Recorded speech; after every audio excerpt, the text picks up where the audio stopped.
Rockies concluding a 9-game homestand. So far, so good. They're 4-2. Cargo's been swinging it, and Tyler Anderson will have the baseball. There'll be, I think, multiple people having the baseball for the Dodgers, though. For more on that story, here's Taylor McGregor. Taylor?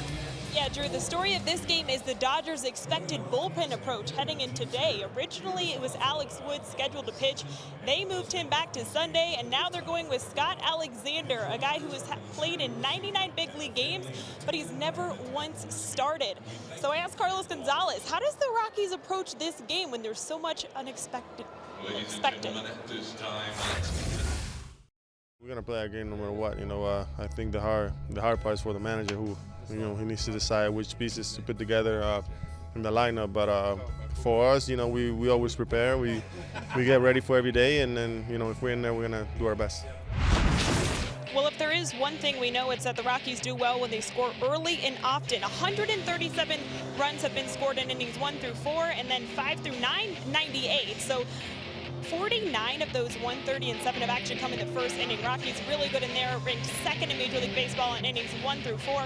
So score early and often. Now we asked Buddy about how do the Rockies approach a game like today, and he says, listen, we don't know exactly what they're going to do. Scott Alexander could get up there and throw 100 in pitches. We just don't know, so we're going to go out and play our game, guys.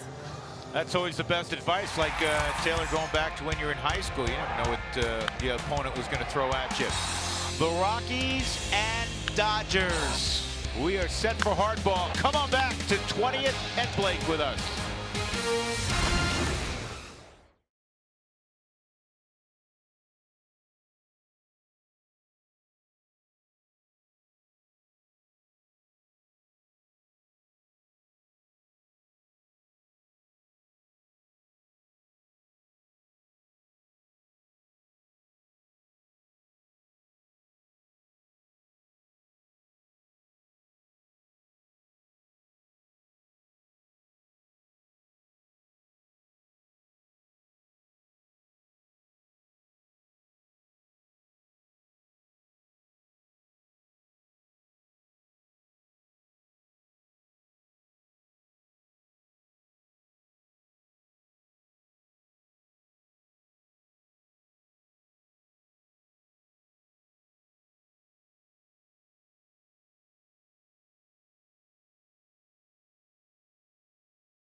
Man, it is gorgeous out. The Rockies have enjoyed fine weather for the most part throughout these 10 days at home, or they're in the midst of 10 days at home.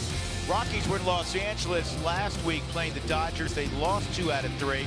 This is the second series of the year. Last season, despite the fact that LA won 104 games, the one team in the division that had their number, so to speak, were the Rockies. They won the season series against LA 10-9 last year. They actually were 5-4 in LA, 5-5 here at Coors Field. Tyler Anderson will have the baseball. He's looking for his 10th career win at Coors Field. All-time a .354 earned run average at 20th and Blake. For more on Tyler Anderson, here's my partner, Jeff Hughes. Yeah, that's in 24 games, Drew. 23 starts, 9-6 record for Tyler. The first 7 games on the year, he was 10-0, 3.78 ERA. Last 4 kind of gotten a little sideways for him, where he's 1-1 and a 6.14 ERA. You see all the numbers on the different types of pitches, but what Tyler has done more, I think, this year, and it's worked out for him, is a fastball inside about 43% of the time, which is the 4th highest in the major league from left-handers, to be able to pitch inside. And I think it's imperative that he does it today, especially against his Dodger ball club. Here's Doc Roberts, and here's his Southwest batting order this evening. They played last night in LA. They lost 2-1, so they arrived pretty late last night. They lost to Philadelphia. They split a 4-game set with the Phillies. Justin Turner, he's always been a headache. He's at 255 following Chris Taylor. Matt Kemp is the co-leader in hitting in the National League. Kike Hernandez, Max Muncy, Logan Forsythe, Austin Barnes, Yasiel Puig go bat 8th. And here is the first pitch of the evening, and it is swung on and fouled off down the right field line and out of play. I think this year, more than any other year, we've seen leadoff hitters hack at that first pitch. I think they're saying, wait, I'm going to get a first pitch fastball. I might as well try to hit it. It used to be it was a fact find. Everybody took that first pitch. It was an automatic take. Automatic. So I've seen some guys open games up with off-speed pitches, which you never saw in the past, right? Never saw that. 87 degrees our game time temperature. Should have a great walk up tonight. Should be a great crowd in general. You know the Dodgers always draw. And the Rockies leading the division. That pitch is up high. Rockies come in 30-26. They're a game and a half up. And the Dodgers come in 26-30, though they're playing better baseball. Despite all of their injuries, and they got more bad news last night. They were looking for all good news last night when they got Clayton Kershaw back. This is in the air to center field, pretty well hit. And it's off the wall. That thing just kept carrying. Taylor's on his way to third. He's going to have a triple. Charlie looking at him the whole way. It was indicative of a guy who's about to make the catch. He just ran out of room. It looked like it hit the wall. Yeah, it was a 4-seam fastball up and away from Taylor, allowing him to get his arms extended.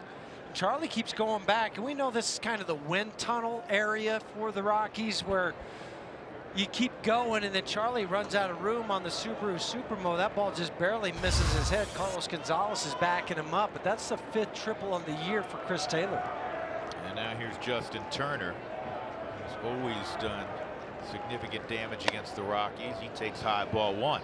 So here we go again. I don't remember many games this year where we haven't had the first inning conversation. Kyle Freeland is the only one. His ERA in the first inning is 2.45. After that, it goes way up. Johns is 6. Chad Bettis 8.18. Tyler Anderson's 9, and then Herman is 11.45. I don't get it. I mean, that's got to turn around. I mean, those guys are too talented, and they seem to be, for the most part, doing fine after the first inning. But Rockies have played uphill quite a bit. Cargo's going to get to this. Momentum coming home. Taylor's going to try his arm. They're to the plate. Not going to get him. 1-0. Just off the mark. But there it is, Justin Turner again. Cargo having to do a little maintenance yard work out in right field. Line drive, he had the momentum, everything in his favor, and then just pulled it right at the end enough to allow Taylor to slide in. Strong arm from Cargo. 1 out, a run in. Here's Matt Kemp at 343. He got most of last night off speed pitch. There's that dandy changeup from Tyler. He did pinch hit in the 2-1 loss for the Dodgers against the Fighting Phils, the vastly improved Fighting Phils. Aaron Nola last night. I watched part of that game with Nola and Kershaw. Nola's tough. Nola's really good. You see the Matt Kemp and Scooter Gennett tied for the league lead in hitting. The one guy, this ball's turned on. It's hit out to left field. So Kemp just keeps on rolling. And the lone ball continues to plague Tyler Anderson. That's the 11th home run Tyler's given up in 55 and 2/3 inning. 8th home run, 31 RBIs for Kemp. You know, and for some of the things that have gone wrong for the Dodgers this year, the injuries to the pitching staff, where would they be without Matt Kemp? He gets a hang and slide on the Subaru Supermo. Probably a cut fastball, and he didn't miss it.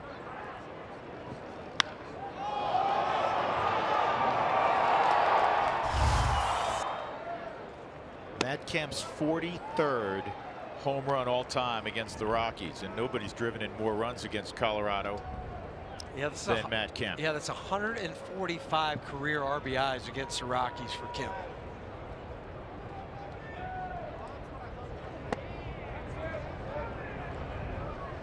So 2-0 LA, 3 hitters in.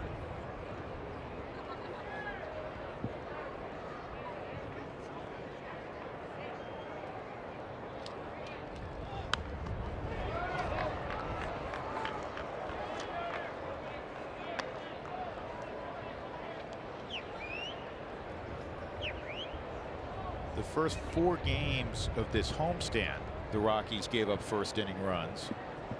And now here in game 7, after getting off the field without giving up runs the last 2, now in game 7 on this homestand, they've given up 2. 2 balls, 2 strikes. And even in their last game, McCutchen had a 2-out double, so he had a runner in scoring position in the first a couple of nights ago. And McCutchen also had a base hit on Tuesday night.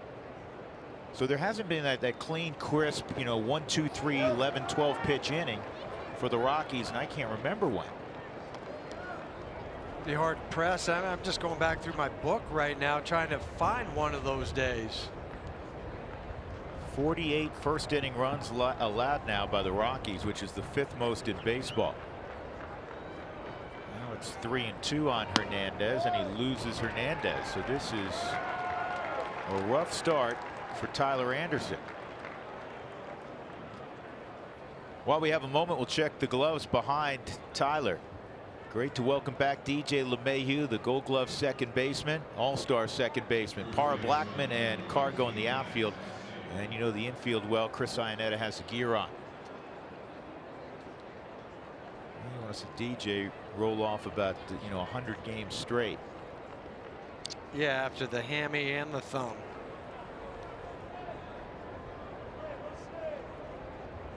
Max Muncy steps up.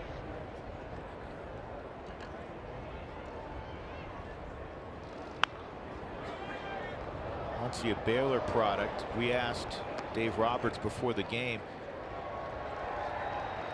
what has been the most pleasant surprise? We know what's been the biggest disappointment. That's the number of injuries for the Dodgers, though, as Dave said, nobody's going to feel sorry for them. Schedule keeps going on. That's right. That's they've done a lot of damage the last 5 years. But he said Max Muncy right away. He loves this kid. Battles at the plate. Kind of said he fits the Dodger mold. You know, just where you kind of think about, the way they play the game. 2 strikes on Muncy.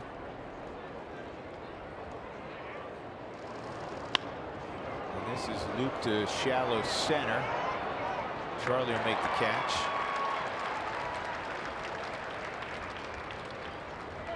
And that'll bring up Logan Forsythe. Second baseman, number 11, Logan Forsythe. Chase Utley was placed on the disabled list a couple of days ago with a thumb injury. He's been scuffling at the plate. Forsythe hasn't exactly lit it up. He's just over the Mendoza line at 205 with 1 home run and 6 driven in.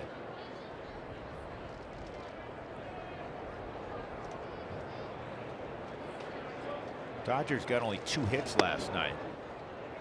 Therefore, the top 5 in their lineup were a collective 0 for 18. They played that rare 5 o'clock game in LA.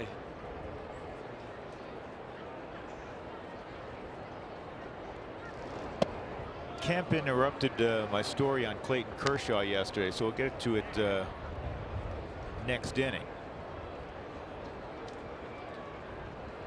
For Kemp, his 8th home run of the year. He's driven in 31.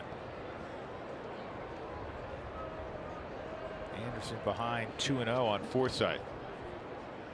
The 8 home runs now ties Yasmani Grandal and Bellinger for the team lead. And that's high and away, 3-0.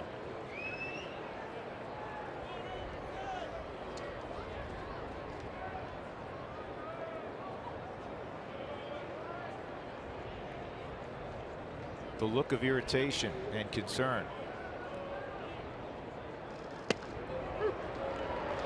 Well, as a team, it just kind of brings you down a little bit. You're all excited to go out there. You're ready. The anthem plays, lights on first. Here we go. He had a day off yesterday. You're right. Well rested. Strike 2.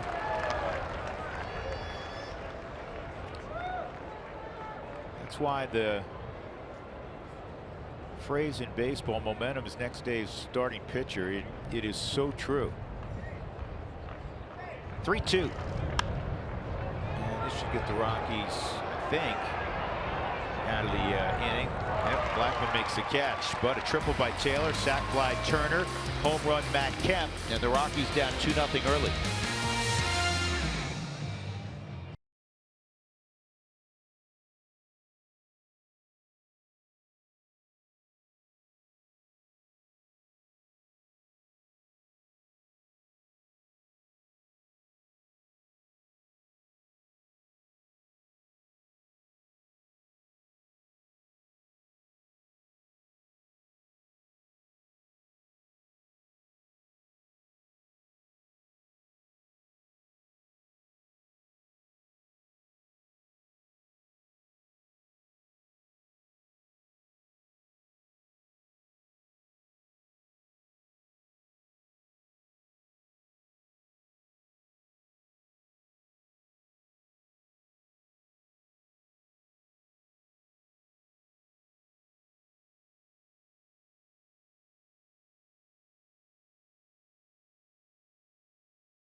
Call out his name and not talk about him as somebody who was getting, rehabilitated down in Phoenix. He got a couple of days down there, actually 3 days. Played in 2 extended spring games. Yesterday took batting practice and then jumped on a plane. So he'll be up top. Charlie Blackman now will bat second. Remember, the Rockies were doing that with Buddy for a good portion of the first part of the year. Nolan will bat third. Cargo's hot. He'll bat cleanup. Then Story, Parra, Desmond, Iannetta, and Anderson. On the hill, at least initially, is Scott Alexander. The longest stint Scott's had this year was 27 pitches. So he's going to pitch an inning, maybe 2. You could see him potentially going an inning and a third. Cargo, if you were to have a 1-2-3 inning, Cargo's left-handed, obviously. But otherwise, it's kind of what Tampa did with Sergio Romo. Yeah, this is Scott's 100th Major League game and his first Major League start. He only made 2 starts in 2016 in the minor league, so it's not something that he's accustomed to. You see the numbers on the fastball, slider, and changeup. They might be slightly different now that he's coming in for an inning plus, that he doesn't use the fastball that much. But I think if you're Scott, you're still approaching this as a relief appearance. And the guy that you're going to see probably very shortly is a young pitcher who will make his major league debut, who is a starter, Dennis Santana. In fact, in between innings, Dave Roberts did something very interesting. Yasiel Puig's in right field. There's Santana. And he doesn't want this kid just sitting there stewing and All the nerves building up. 2-1. So he had him play catch with Puig, warming Puig up in the outfield. He stepped out from the bullpen. Usually it's, you know, the bullpen catcher will go out there and play catch with the right fielder. In this particular case, it was Santana, so he had something to do other than sit there and think about his Major League debut. His Coors Field, right. I'm going to make my debut. Alexander wasn't notified until this morning. Here's a line drive, base hit. Well, DJ did not forget how to hit. No. Welcome back, LeMahieu. A fitting way to return a line single to right. Doesn't matter how much time he's missed. It's the same swing on the Subaru Supermo. I mean, this is just classic DJ, even with the thumb. And we thought too, because DJ's style is to let the ball travel, let it come inside. And so is it going to hurt the thumb if he waits and waits and even gets jammed a little bit? And he told us that he wasn't concerned about that. But, you know, the natural thought would be, boy, you know what? I don't want to blow up my thumb again. Outside on Charlie. So what happens then? Then you start to change your swing. That's why I thought it was so important for DJ to head to Arizona, where he could get 10 at bats and go through 3 rounds of BP. See true velocity too. Yeah, well, down there you're going to see even more sometimes. Those kids might not know where it's going, but they throw every bit as hard and sometimes even harder than the guys at the major league level. Yeah, not refined yet. No. 1-1 on Charlie. Dave Roberts and his staff did not decide on Scott Alexander to throw the beginning of this game until this morning. That's a strike. And a big part of the thought process for Dave, he said the first 3 hitters in the Rockies lineup, and these are Dave's words, he goes, they're elite hitters. But the other thing too is they didn't want Santana to try to have to go 3 times through these guys. So maybe just twice through the top 3 guys in the Rockies lineup. Yeah, makes sense on paper. The Rockies can blow up that theory. Well, Alexander gets Blackman 1 out, and that'll bring up Nolan Arenado. The big hit is brought to you by Mako. Well, Nolan wears out the National League West, the Giants, the Dodgers, doesn't matter. Last year, he had 7 home runs against LA.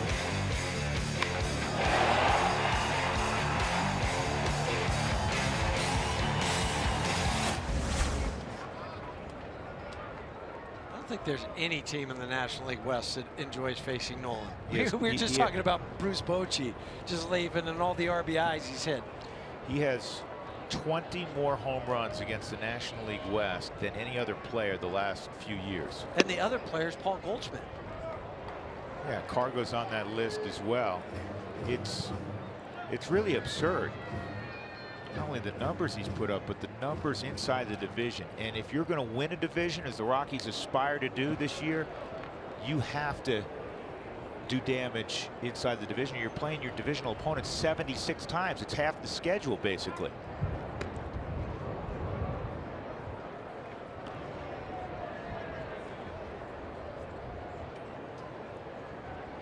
Rockies saw Alexander a little bit last year with the Royals. Most home runs against the West with that 66.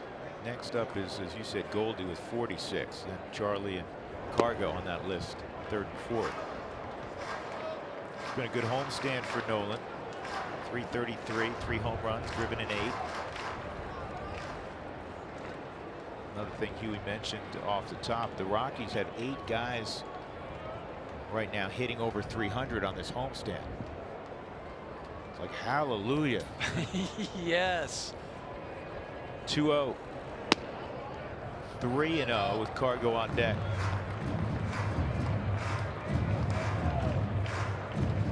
Yes, I do. I turn him loose right here. If he wants it, let him swing.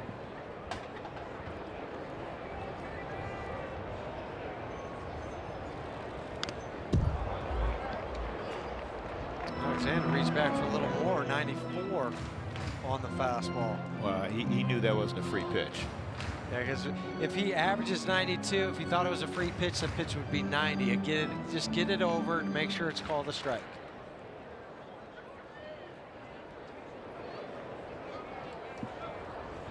Outfield in sunlight, part of the infield. Pitcher's mound, batter's box in shade, 3-1. And again, it's chopped foul.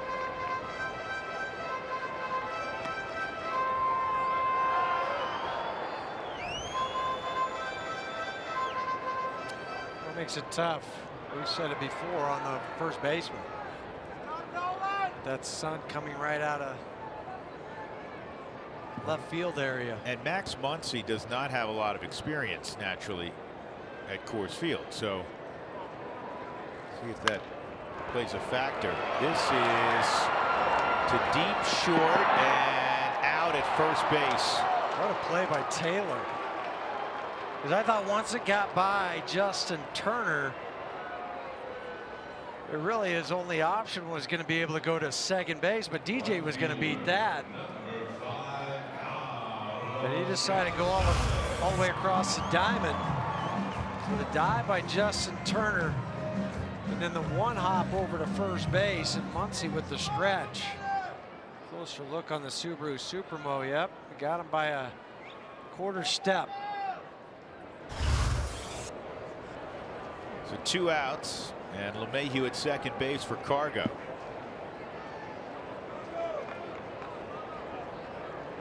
Big gap in right center field. That's downstairs. Heavy shade towards left with Kike Hernandez. That kind of tells me how Alexander's going to work Cargo. Goes away to him, it'll be fastballs and sliders. He'll start it to make it look like a fastball on the outside corner and then take it off the plate. Cargo 9 for 18 on this homestand. And down the line, Cargo will drive in LeMahieu.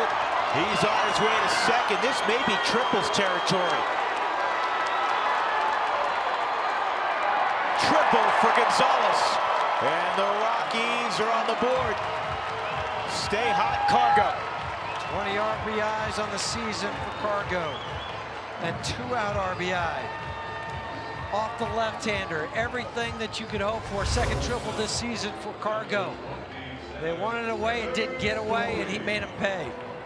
Rips it right down the line. It was more of a fall from Muncy, and then Cargo looking over his shoulder. Right now, he knows this is all on me. I know where the right fielder Puig is. I know his arm's strong, but I can beat the throw.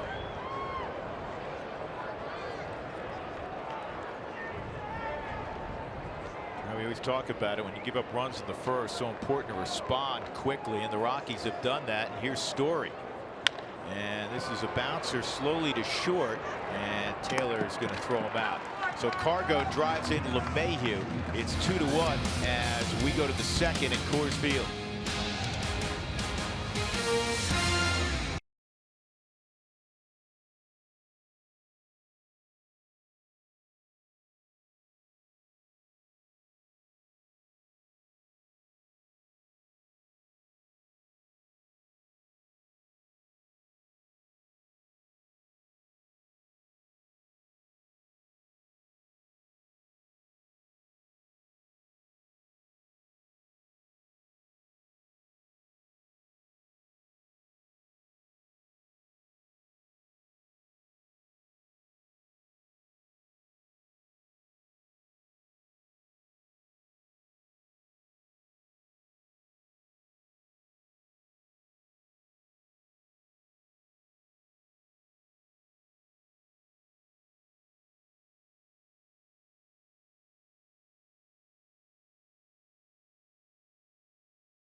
Brought to you by the 2018 Toyota Tundra in your hometown Toyota stores. And by Southwest Airlines, low fares, no hidden fees. That's transparency. Dodgers got 2 off Tyler Anderson in the first. The Rockies countered in the second. A base hit by LeMahieu, a 2-out triple by Cargo. It's 2-1. Drew Goodman, Jeff Houston. Taylor is with us downstairs, and we'll check with her shortly. Austin Barnes batting out of the 7th spot in the lineup with Yasiel Puig to follow, and then probably a pinch hitter. That's what's, strange about starting a member of the bullpen. Hard to tell though, but maybe he decides to go ahead and use him if there's a couple outs, and then let him go out Alexander for one more hitter, because Parra leads off next inning. Though I would think, and again, we'll find out, that they would like the kid to start an inning clean, as opposed to he faces Parra, maybe Parra gets on. Now it would be a little sloppy. He threw 17 pitches, so from your standpoint, he's plenty good enough pitch-wise to come back. But I'm watching in their bullpen, and the kid's warming up right now. So I would imagine that he will start that second inning, make his major league debut. And the guy right behind him we saw a moment ago, Mark Pryor, their bullpen coach. Yeah, that Mark Pryor. Yeah, that one. The great Mark Pryor, who unfortunately could never stay healthy for long periods. Austin Barnes gone, so a good start to the second for Tyler Anderson.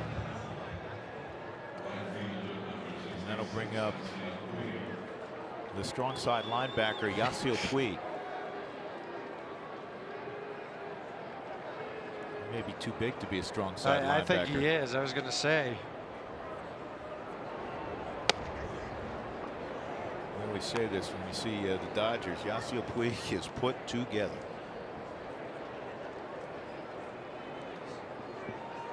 Remember last year when he had a lot of success, Dave Roberts batted him down in that 8th spot frequently. Took a little pressure off him.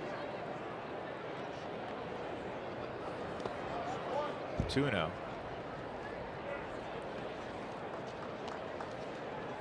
I think what Dave has done with the Dodgers, we always admired him when he was on Bud's staff, and I still think the Padres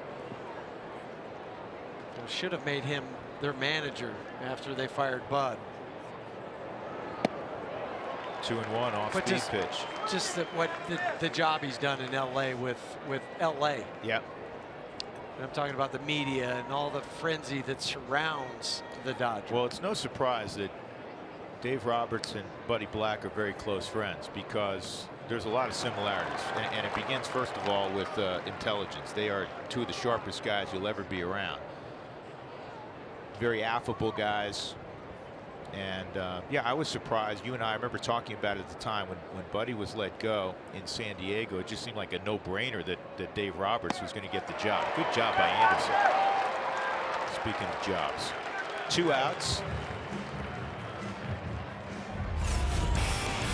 Well, yesterday, Clayton Kershaw went 5 innings, gave up only 1 run, 4 hits, struck out 5. A lot of Clayton Kershaw type numbers. 2 notes. 1, his velocity was down. He was barely topping out at 90. And then the back tightened up again. He had an MRI today, and Dave Roberts, when he met with the media earlier today, said it's a very similar injury to the one he suffered last year. It's a lower back strain, same area. And last year he missed about 6 weeks.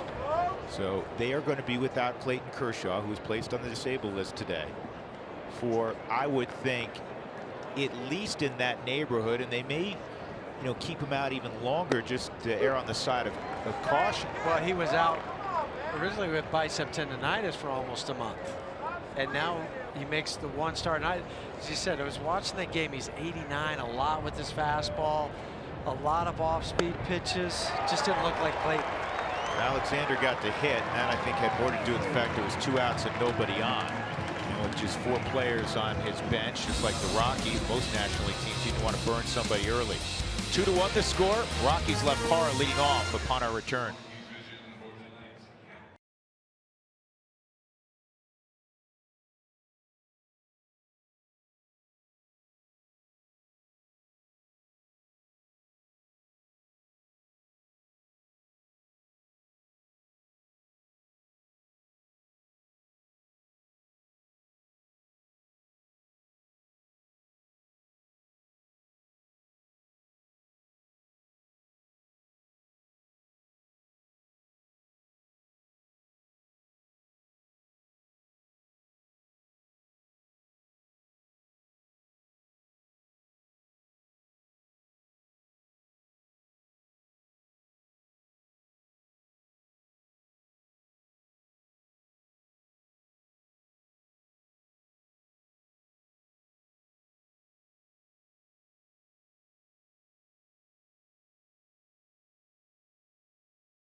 talk about standings, because if you don't pay attention to standings going into play on June 1st, I'm giving you a reason why you should. Last year at this time, take a look at where everything was. Dodgers, Diamondback, Rockies, which is pretty much exactly how the season concluded. Dodgers won the NL West, Diamondbacks and Rockies, they played for the wild card, and then overall in baseball, 9 out of the 10 teams that went to the playoffs heading into play on June 1st were in playoff position. Drew? You know what, Taylor, that's fascinating. I mean, because sometimes it's hard to sustain that, but I didn't realize that 9 out of 10. Wow. So the Rockies, that bodes very well. Rockies trying to capture their first ever division title in this, their silver anniversary season. Gerardo Parra 1-0, and it's still Scott Alexander out there. So not only did he hit, but he's going to continue pitching, at least for the moment.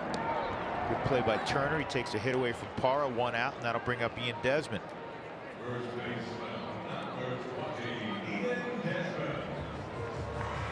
And actually, so it'll be 1 1/3. It's exactly as you speculated. So they're going to bring in the kid to make his major league debut, and it was going to be whether Parra reached or not. We'll take a break, tell you all about Dennis Santana when we come back.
Rockies as they trail the Dodgers 2-1.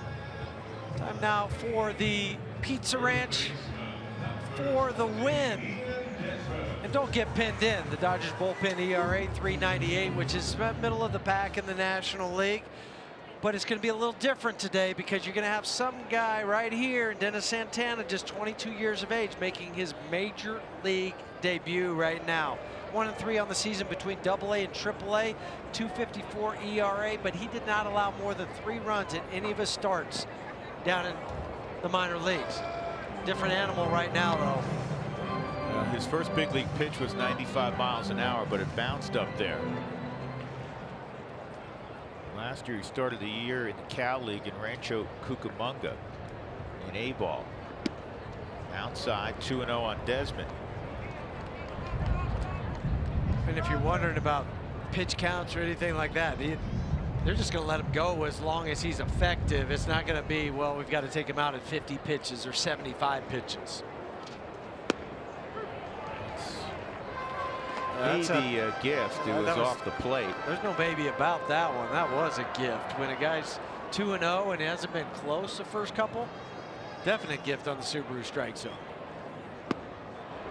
And there's a good slider. He is a stuff guy. He has good stuff. It's not, well, he's the next up for the Dodgers in terms of the pecking order. This kid has legitimate upside. Big arm. Slider, a little bit low. 3-2. Out of the Dominican Republic, 6'2", about 175 pounds. He was first scouted when he was 13 years old. He was more offensive at the time. Here's a line shot, but it's right at the shortstop, Taylor, 2 outs. We haven't looked at the Dodgers defense yet tonight. We'll begin in center field. Kike Hernandez, he plays everywhere. You just never know where he's going to show up. He's been in center field quite a bit after the injury to Seager. Chris Taylor moved from center field to shortstop on a primary basis. Dodgers have not been real sharp defensively. They've made 34 errors, which is the 5th most in the National League. By contrast, the Rockies have only 18 errors. Yeah, and their fielding percentage puts them way back at 11th in the National League. A 983, 20th of all of baseball.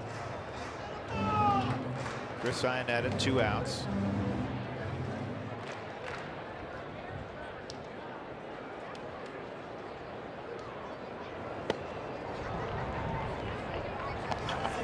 Ball, 1 strike.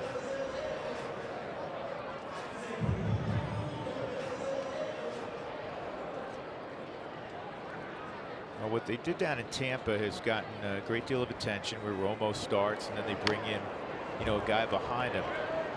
In this particular case, I think it makes a ton of sense for the Dodgers, because you have a young pitcher you think highly of. The opposition, in this case the Rockies, don't know much about him, and yet in his first inning he doesn't face all the guys with the big paychecks and the big names. He gets, and it's not to be disrespectful to, you know, to Chris Iannetta. Obviously Ian Desmond has quite a name in this business, but you know what I mean? He's getting the bottom third of the order right now. And he doesn't have to worry about when he went out there. That ball's pulled to the corner for Chris. He should have a double out of this.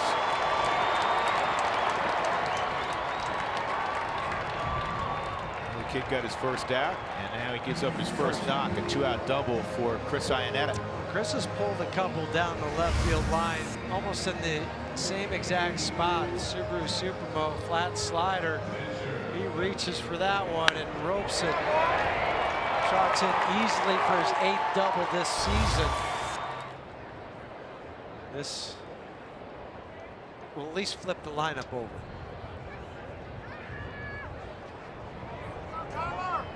Tyler Anderson holds it back, showed bunt. May have been a strike, but called the ball. 1-0. But to get back to Santana for a moment, it also allows him to not have to go through that whole preparation leading up to the game, the nerves, the 25 minutes walking out by yourself out to center field. That hit him. That hit him. Yep, Anderson reaches, and now the kid will have to face DJ LeMahieu with 2 on all of a sudden.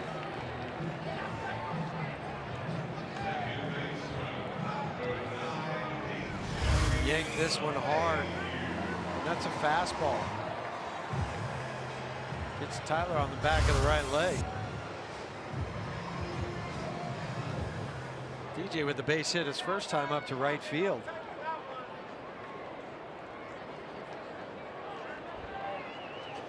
First time, not surprisingly, Tyler Anderson's ever been hit in his career. DJ, chance to get the Rockies even. Iannetta at second.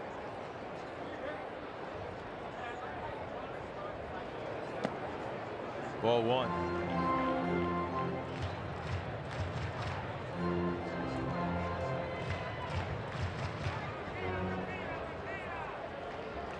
A lot of people are happy to have DJ back.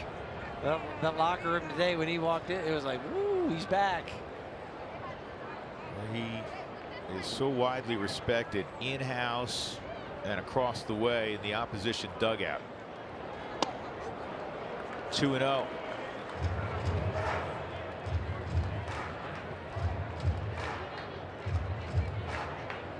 And these next few, they're going to really make you work. DJ and Charlie, Nolan. 2-0 count, 2 on, 2 outs. Rockies down 2-1, bottom of 2. In some regards, though, it makes it a little more difficult to hit because the guy's not around the plate. He could be wild, and then he'll lay one in there. So it's almost defensive hitting.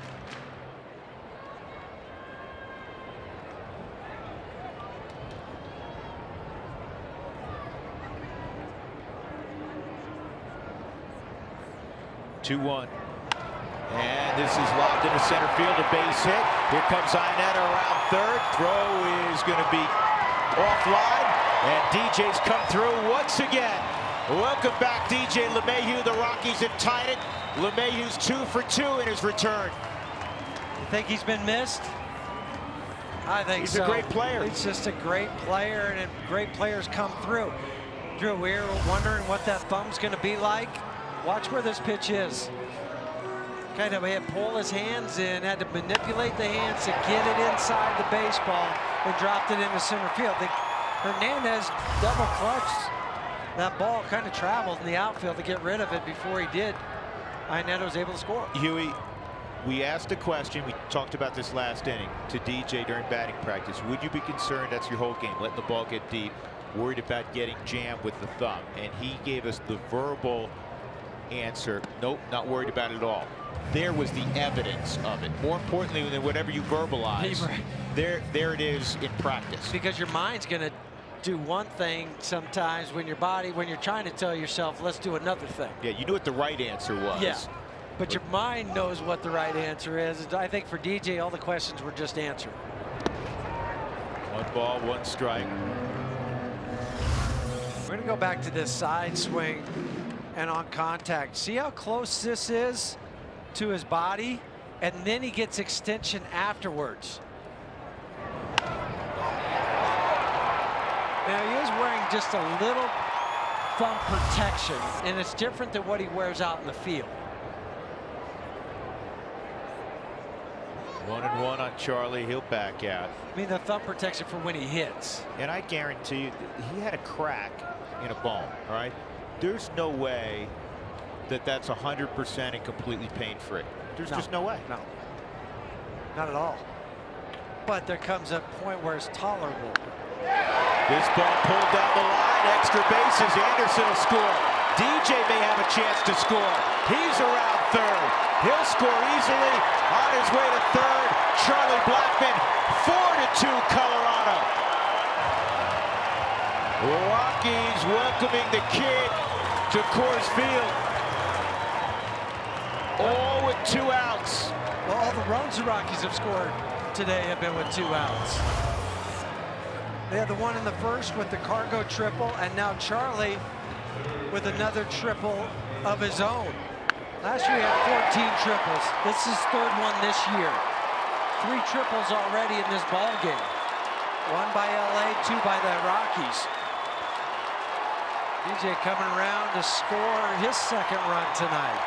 You know, strangely, the biggest at bat of this inning for me was Anderson getting hit. Well, that's what I said at the time. I said that at least at minimum you just turn the lineup over. But now they've done more than that. Now here's Nolan with Charlie about 75 feet away. Anderson will get a chance to rest. Rockies spotted the Dodgers a 2-0 lead. They're up 4-2. Nolan grounded to deep short. Taylor made a good play to throw him out.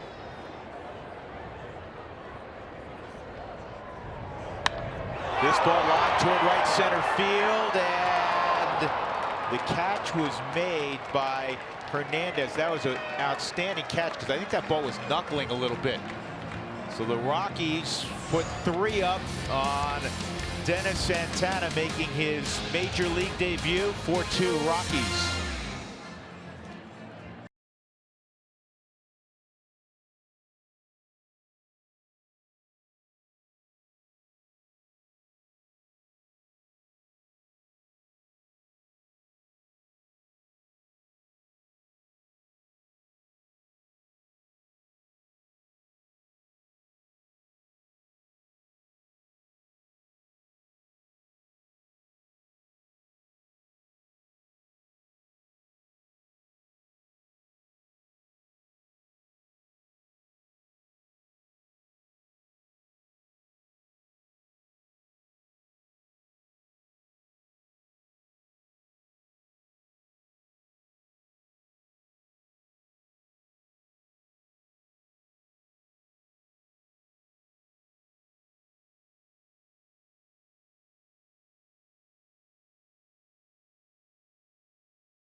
Puig. Remember when everybody was mentoring Yasiel Puig? Yes. This is Yasiel Puig mentoring the young kid who just made his major league debut, Dennis Santana. When the student becomes the teacher. Very interesting. Very interesting. So the Rockies have a 4-2 lead, and very nearly a 5-2 if not for a great catch by Kike Hernandez to end that inning. Chris Taylor, top of the order for the Dodgers. They got 2 in the first against Tyler Anderson. Anderson bounced back by striking out the side in the second. And that first pitch misses to Taylor. He got it going with a booming triple to deep right center field.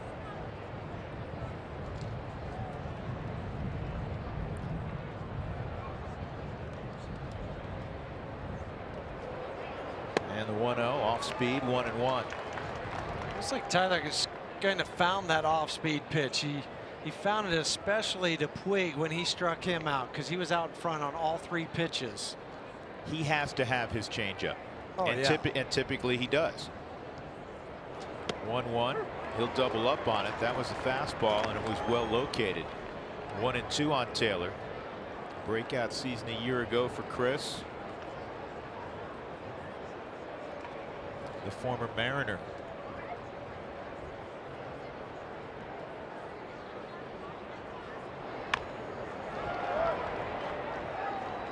Cut the ball in on the hands there. So the Rockies have played as many road games, the most road games in all of baseball, and the Dodgers have played very few road games in comparison. Well, this is just their 26th road game.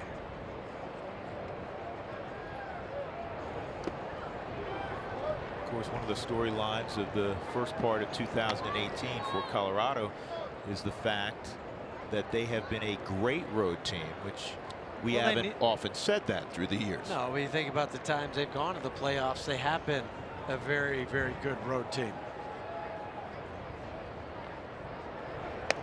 Missed outside. 3-2 on Taylor. Turner's on deck. Kemp in the hole.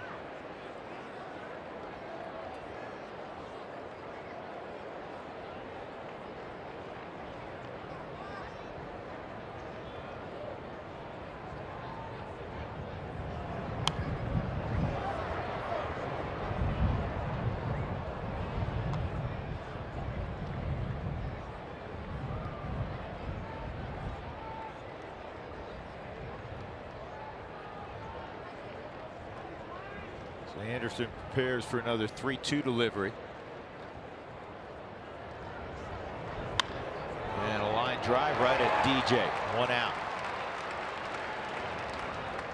Fans, join in on the conversation. We invite you to send us your comments, your thoughts, your questions, photos perhaps. Use Twitter and include the hashtag Toyota Talk. With 1 gone, that'll bring up Justin Turner. He had a sac fly to Cargo to drive in Taylor back in the first inning.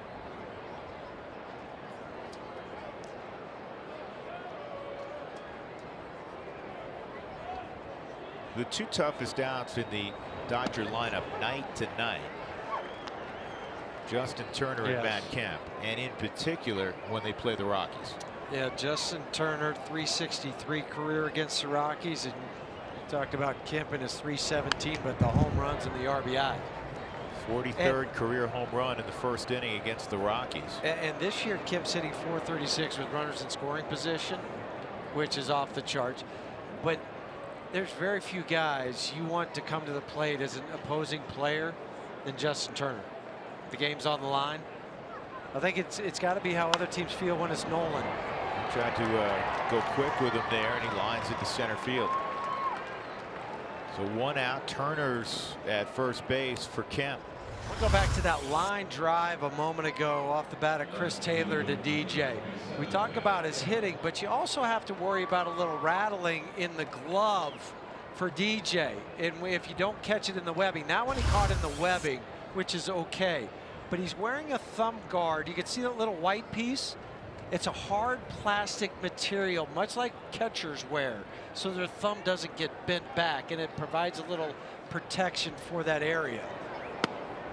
Strike 1 on Kemp. It's a good thing Matt's hitting in the third inning, because in the first inning this year, he's hitting .560 with 3 home runs and 11 driven in. I did not misspeak. .560 in the first inning.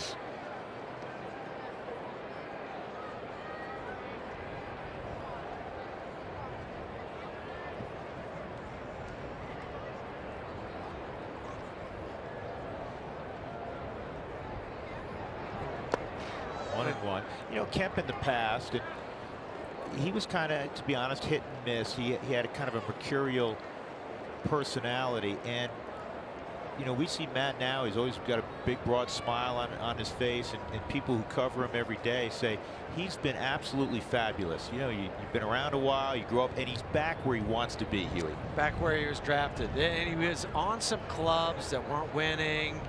He wasn't playing a whole lot. They thought they'd trade him back here, more of a salary dump. But you notice a great player, sometimes they get a chip on their shoulder. I think that's what happened with Matt Kemp. Yeah. He'd been around the block, realized the grass isn't always greener on the other side. I kind of like where I started. I want to end here. And now he's putting up numbers saying, you've got to play me. Because that wasn't the case early on in the season. It was here, there, and then he just took off. Yeah, the skill set didn't exit, you know, in the middle of the night. No. And he got himself in better shape, because with Atlanta last year, and he admittedly he got himself out of shape. He lost a bunch of weight coming into this year. He doesn't run like he did certainly when he came up. Doesn't play center field anymore, but the bat, that still plays. 2-2, 1 out. Turner at first. Got him. Went above the hand, struck him out with a heater. That's the 4th strikeout for Anderson, and a big second out here in the 3rd. Talk about pitching up for effectiveness. Well, that's where you want to go, up by the letters. It's not up by the belt. It's going to be right in this area up here on the Subaru Supermo. He can't catch up to that, and that's why he was targeted. Now Kike Hernandez, who walked his first time. That's on the corner for a strike. Home plate umpire is the crew chief, Jerry Davis. I don't think we mentioned Jerry yet. He's joined by Nick Lentz at first, Mark Carlson at second, and Pat Hoberg's at third.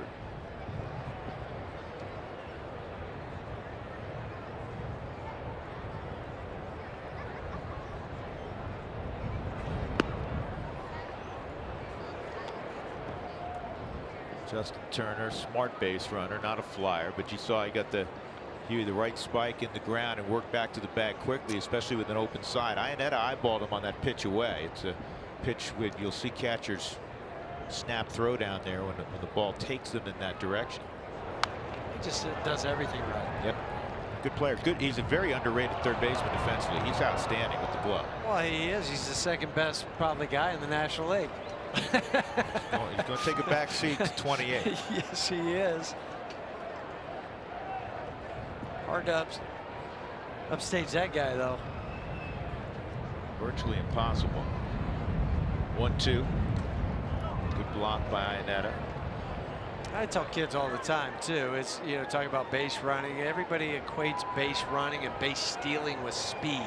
And yeah, you have to have a certain element of that, but you don't have to have speed to be a great base runner. Not at all. And they're, listen, Paul Goldschmidt's not a flyer. Paul Goldschmidt every year steals 25+ bases. DJ a few years ago stole well over 20. DJ's not a flyer. 2-2. Pulled toward third. There's Nolan. And he'll wait for DJ, and that ends the inning. Good job at the top of the order by Tyler Anderson. Seems to be hitting his stride. The Rockies up 4-2. Cargo will lead it off.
But they scored a run in the first, and then with 2 outs, they got 3 in the second inning against Dennis Santana, making his major league debut. Now, he did not start. If you're late to the party, that was Scott Alexander.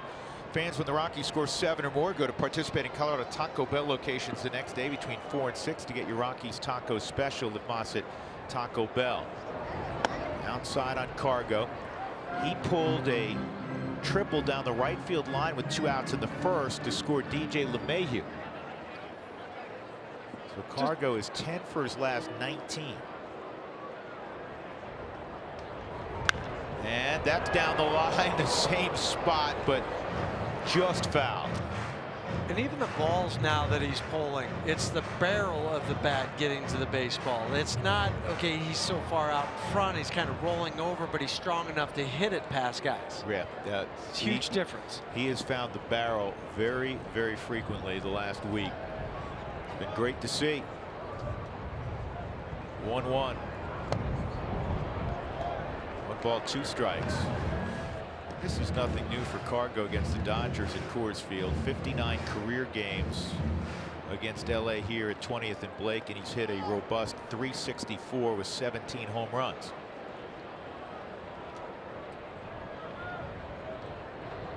And he got him with a slider in the dirt. 1 out. And that'll bring up Trevor Story. Trevor bounced short his first time. Well, they threw that ball out because that's the first major league strikeout for Dennis Santana, and he will never forget who he struck out. Not a journeyman big leaguer. No, or a fellow youngster. He struck out one of the bigger names in the game. You always remember that first. Who did you give up your first base hit to? Well, he's going to say Chris Iannetta, his first strikeout. Carlos Gonzalez. Well, you know, we were all partners with Georgie for so long, and I was talking to Frage today, and we weren't talking about who was first big league strikeouters, but I remember it now because I've heard the story before. Sammy Mejias. Sammy, longtime coach with the Baltimore Orioles. Didn't quite have the career Cargo had as a player, but you always remember. Right. 1-1 on Story. Outfield very deep for Trevor, and it's come back.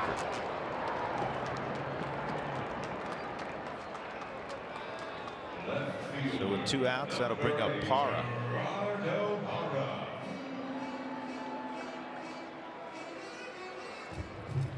Parra didn't quite play every day in the month of May. He quietly hit .329, which was the 10th best average in the National League in the month of May.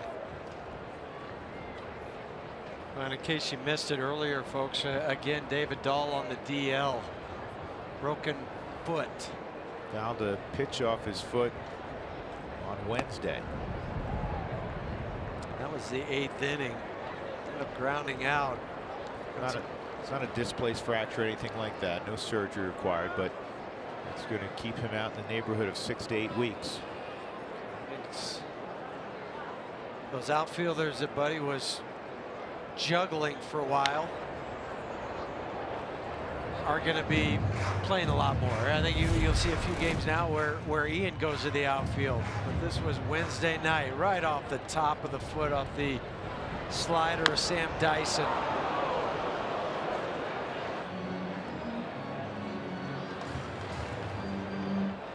Metacarpal bone in the foot. And this is pulled to first. Handled there by Max Muncy. A 1-2-3 third inning for Dennis Santana. To the 4th we go. The Rockies up 4-2.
Time for our Lowe's whole team together. Check this out. Starting pitcher victories in the month of May. The Rockies were tied for second in baseball, right behind that Houston Astros group, and you know how good they are, led by Verlander and Morton and Keuchel. And that's an embarrassment of riches. The Rockies got 13 victories out of that rotation. Compare that to the Dodgers on the year that have had 18 different guys get a W. Let's say 18. I wrote 15. I think it's 15. Yeah, but that's still. I couldn't read my writing. But you know what though? That's still an amazing number. Well, when you consider that the Rockies starters have 14 wins in the month of May. The Rockies keep rolling out that rotation. It's all about pitching. When you look at the Dodgers' success the last 5 years, yeah, we brag on Turner and talk about Bellinger and of course Corey Seager, who's this year out for the season with Tommy John surgery. But at the end of the day, Dave Roberts will say this, Buddy Black, it's about pitching. And the Dodgers have had outstanding pitching. Last year, they used just 10 starters, the Dodgers. This year, they've already used 9 different starters, which is the most in the National League. 2 balls and a strike on the first baseman, Max Muncy. A Baylor Bear. Parra in deep left field makes the catch. That's a wonderful play because he knew he was going to hit that wall. And I think the wind helped hold this up. Because off the bat, thinking it's going to go into the stands, and it didn't. He is such a good outfielder. And it's not just one play that he makes well. It's a bunch of different ones. It's going over his head. It's sliding. It's going to his left. That one going towards the wall down the line. Talked about the fact that the Rockies have made only 18 errors. That's one stat where you have a feel for what kind of defensive team you are, but it's the number of baseballs that they get to in the infield and the outfield that an average fielding team does not get to.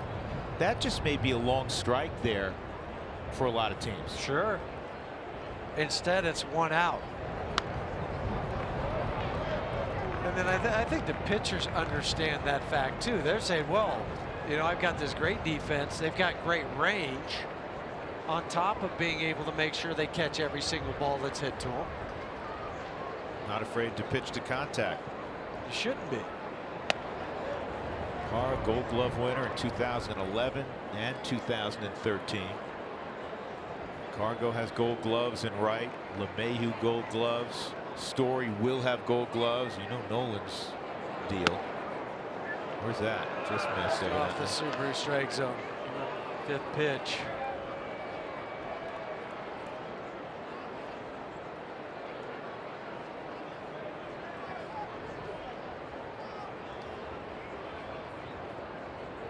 Three-2 on Logan Forsythe, and that's a base hit. You know, there are routes to catch the ball, and I was watching Parra there, and there are also routes you have to take to cut the ball off, especially at Coors Field, so you don't all of a sudden give up an extra 90 feet. And that's what Gerardo did. He went back to get behind it. So the route he takes is not just straight across. He goes back a little bit, and then see how the momentum is then changed to come in. Even though he wasn't going to second base, you play like it is, so you stop that runner immediately. You don't even give him the thought, oh, I could take second. Austin Barnes inside. Huey, you played virtually your entire career on the dirt.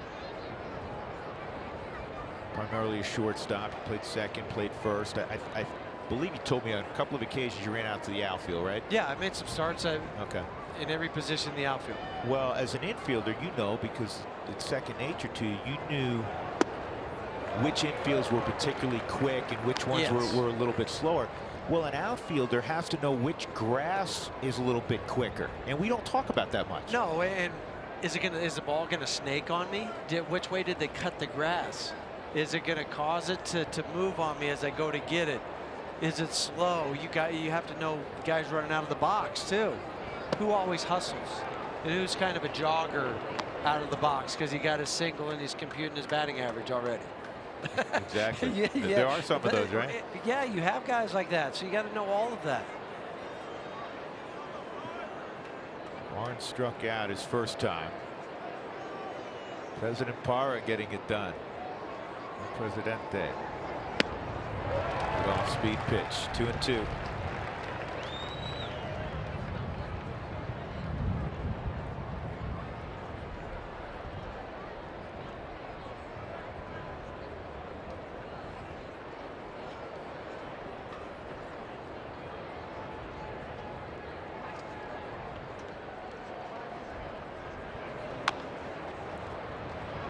Nolan's got no play. And the reason he went bare hand, not only you see him do that frequently, is Austin Barnes runs well. Talk about pre-pitch planning. In your mind, you know, okay, on a slow roller. But watch the ball, Drew, how it kicks to the right more, his right, I should say. And so it had some spin on it. You got inside of the hitter Barnes so much that it caused a sideways spin. So Nolan didn't have time to adjust. His only option was try to barehand it. And now Puig, who struck out swinging his first time. Traffic with one out.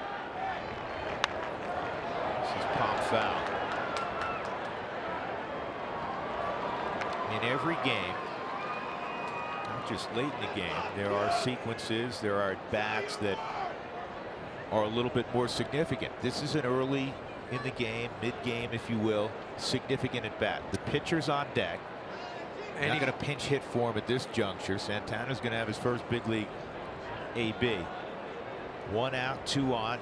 Get Puig. And all of a sudden the inning hopefully takes care of itself. Yeah, and worse than you still have the bases loaded. If you get Santana out, that's 2 outs, and then you deal with Chris Taylor after that. But I'm with you, Drew. You've got to be particularly careful to Puig, because if you make that one mistake, he jumps on it, then they have the lead again, because he's got power from foul pole to foul pole. And he came right after him with another fastball, and it's 0-2. By the reaction to Puig, he may have been sitting soft. Yes, he was, because that was up inside where he normally would swing so hard his helmet might come off. This is you know, a chase count. 0-2.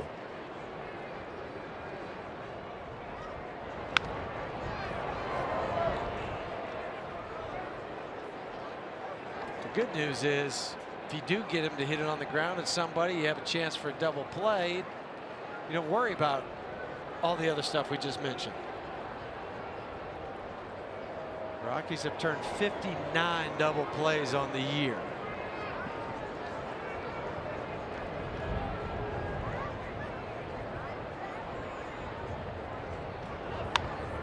And this is not hit hard enough to. They're not going to get an out at all. Desmond fielded the ball probably 70 feet from first base. That's not Desi's ball. He's got to let DJ have that ball. You're not going to turn 2 anyway. And there comes a point, though, as a first baseman, you got to just stop. Now, this ball is going to end up right in this area right here. And right now, the DJ still is going to be able to turn it and get Austin Barnes at second base. Now, nobody was covering first. Tyler was late getting over to first, so second base was the only option. This ball's clubbed to deep left field by Santana, and it's off the base of the wall. It'll score 2 and tie up the game. Santana's first big league at bat, the first pitch he sees. He doubles in 2. Wow. 4 straight hits against Anderson in the 4th. 2 are of the infield variety. Wow. I mean, you bring the pitcher up, making his major league debut, but pitch wasn't a good pitch. It was just up at the belt. You know, he's just hacking right away.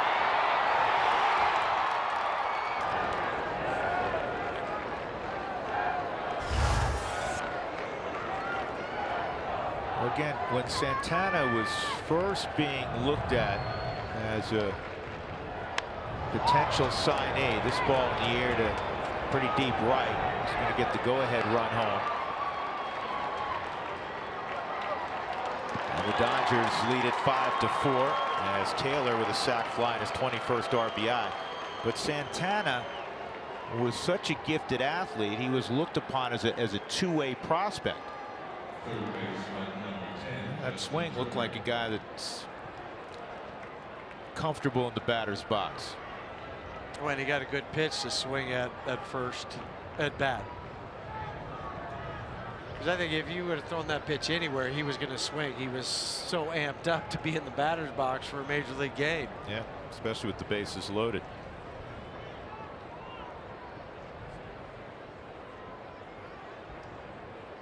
Here's Turner. 1 for 1 and a sac fly.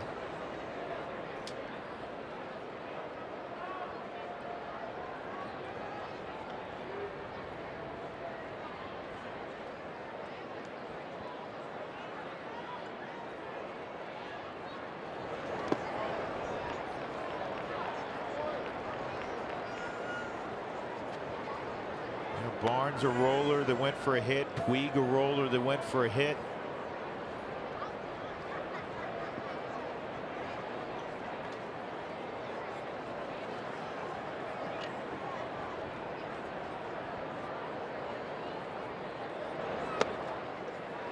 Three and oh.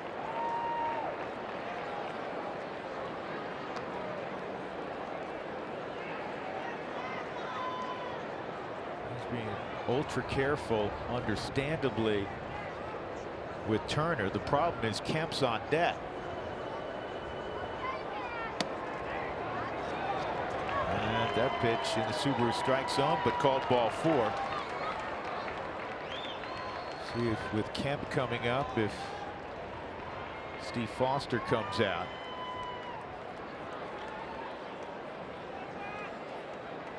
The Rockies are going to get somebody up. It'll be Chris Russin.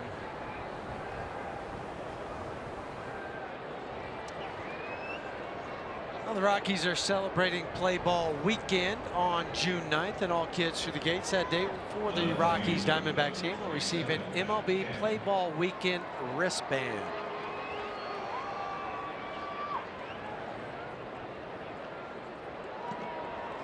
Kemp homered in the first, struck out on a high fastball in the third.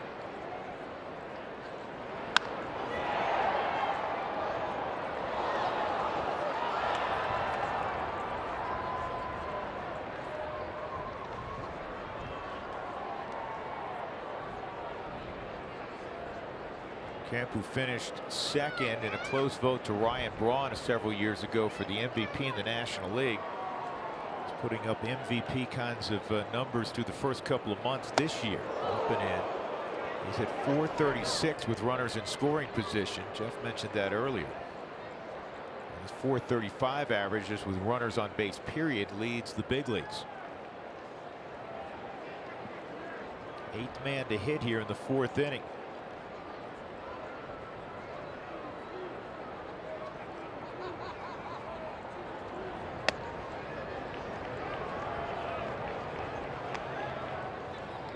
Pitch count now approaching 90. It's kind of a little reminiscent of John Gray the other day. John in the 4th inning. Didn't get out of the 4th inning through 91 pitches.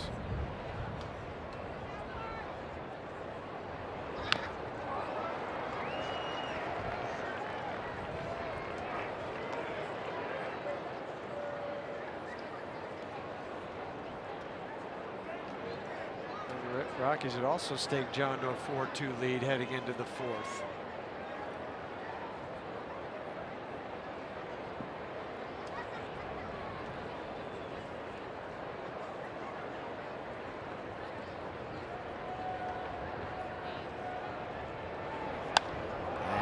Hits this to fairly deep right field. Cargo has a play.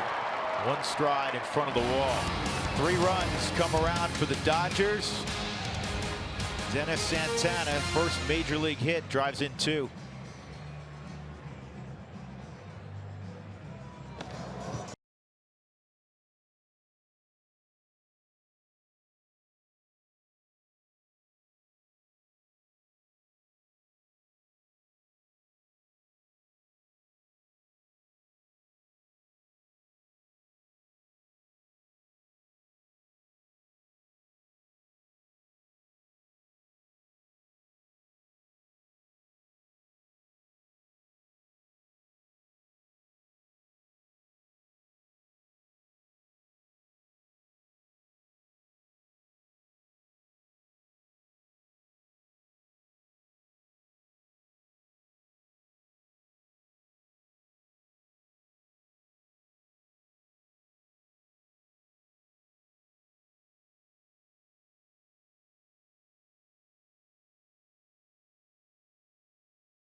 Center field, because guess what today is? It's the first day of All-Star voting. Fans can start voting today through July 5th.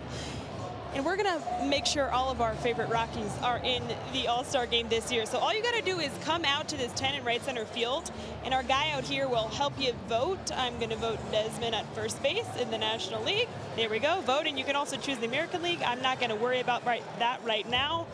All right, second base, what about DJ LeMahieu?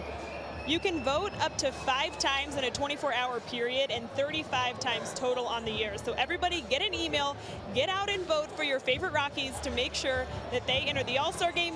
Shortstop Trevor Story and third baseman Nolan Arenado. Drew, how many times are you going to vote? All 35? You know what?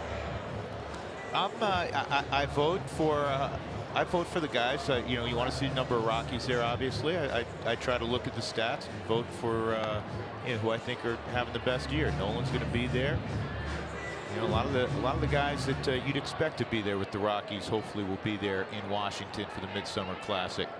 And today, as Taylor mentioned, the first day of voting. It's already arrived. Wow. I know I flipped the calendar over today, June 1st. Feels like June though, man. It's warm. Wow, that's great. What did you say? It was 86 degrees? It was 87 at first pitch. 87. It's 85 now. Yeah. It's perfect out. Here's Desmond, Ionetta, and then we'll see if Anderson hits here in the bottom of the 4th. First pitch is fouled off. Desi lined out to short his first time up. He's had a solid homestand.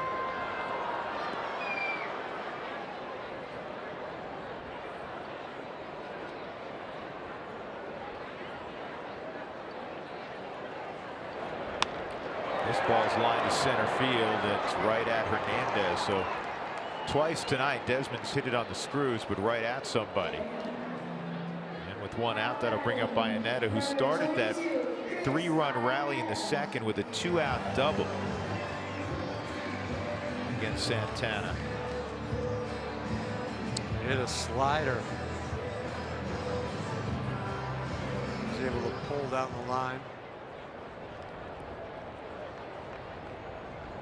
Rockies were up 4-2 after that 3-run 2nd. Now they trail 5-4. Snuck in the corner that Subaru strike zone. Russin has taken a seat. Anderson is on deck. But he's going to try to get another inning out of Tyler Anderson.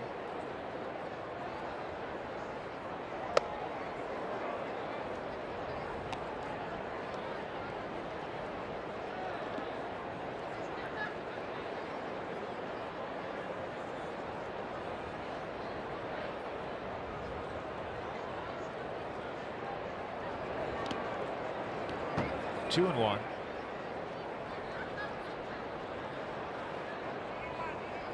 Tell you what, historically the Dodgers, we know they've had great pitching. They've also had a lot of guys that have gotten to the big leagues at a tender age. Yeah, they're not afraid of that. This kid just turned 22. Sear wasn't very old. Urias was here as a 19-year-old. Sear wasn't very old when he came up. Bellinger, same last year. Chris will be selective here, 3-1. 3-2. Chris with the double has now reached in 19 straight games. It's one of the longer ones going in baseball.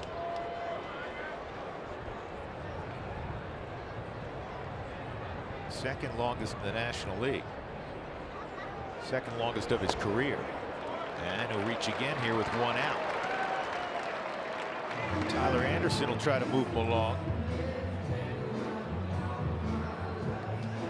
Tyler was hit his first time up in the second inning. Came around to score a run.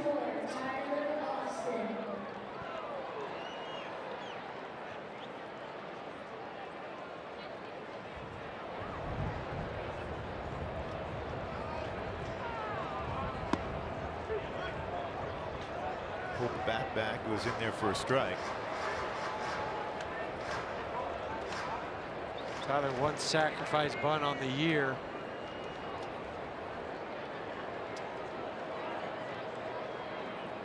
.30 pitches last inning for Anderson. Throwing 89 through 4. Turner comes marching way down the line, and I knew that would happen. You always point this out, Huey. When a guy is that close, you can't bunt. You can't bunt. You got a slug bunt, right? Well, because you also have Chris at first. So Taylor was right in his face. So you pull it back and you just slug bunt. And now, you know, he won't be charging quite as hard. And that bunt is jumped on by Barnes, and he'll go to first. Good job, Tyler. So on the sac bunt, Ionetta's scoring position, 2 outs for DJ LeMahieu, who in his first game back coming off the disabled list with the broken thumb. 2 for 2, an RBI and 2 runs scored. Well, started out in typical DJ fashion with the base hit to right field to lead off the ball game, came around to score, and then this line drive to center field scored Chris Ionetta. So 2 for 2, an RBI. Scored 2 runs.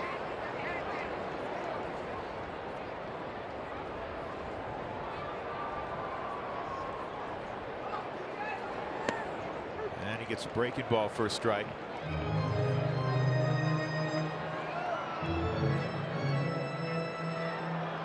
When he's not in there,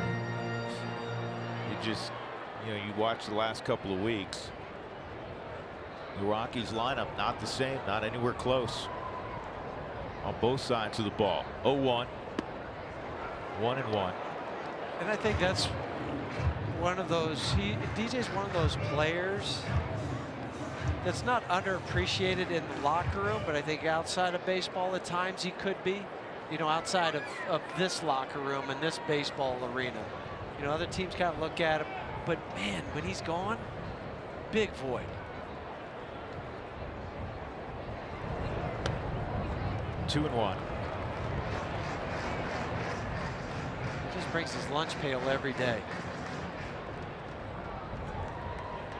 Yeah, but inside, as you know, inside this game, he is universally respected. Yeah, but that's what I'm saying. Inside the game, yeah. Outside, kind of people look at peripheral. From a fan standpoint, yes. when they talk about the top second baseman, casual fan may not include DJ LeMahieu. Exactly, or because they're just looking at these stats and this, instead of seeing the whole game.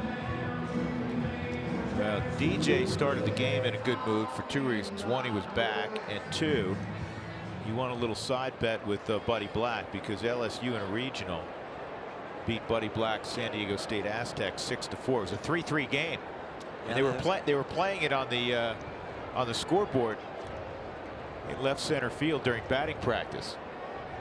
DJ said once it got to 6-3, he was feeling pretty confident they had this one.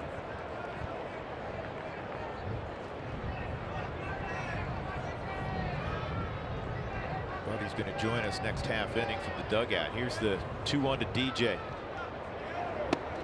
3-1.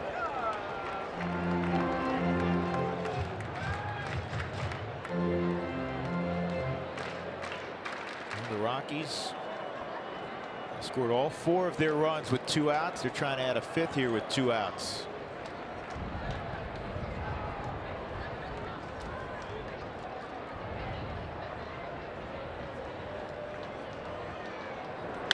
And they will.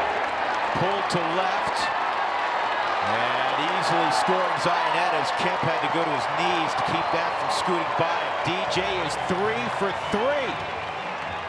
And the game is tied at 5. Gotta love that David John LeMahieu.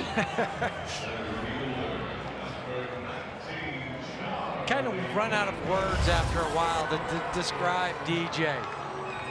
First hit was to right field. Second hit was to center field. The third hit to left field, but all have been right on the line. And just a gorgeous follow through, head down, everything. And then almost scoots by Matt Kemp. Huey, 3 for 3. Single to right, single to center, single to left. Perfect hitting. So you're on the mound, you go, where do I pitch it? I have no idea. Here's Charlie. He takes a strike. Charlie, a 2-run triple in the second. He's got 28 RBIs. Drove in over 100 last year. And I think he'll have an opportunity again, a great opportunity, to drive in more than 100 this year. 1, because we know how great he is. Number 2, hitting in that 2 spot, a little bit more traffic with DJ in front of him. Well, that's the key. With DJ hitting in front of him, you've got all this time already tonight. 3 times out there. And so he's got Nolan hitting behind him.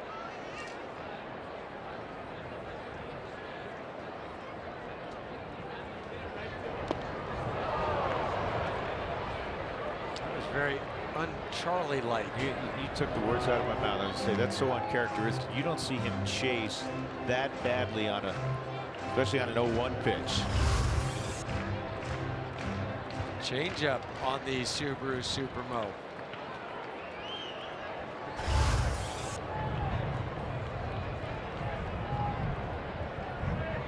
2 strikes. Charlie with the triple. Now is a 9-game hitting streak. He's hit 351 during that stretch.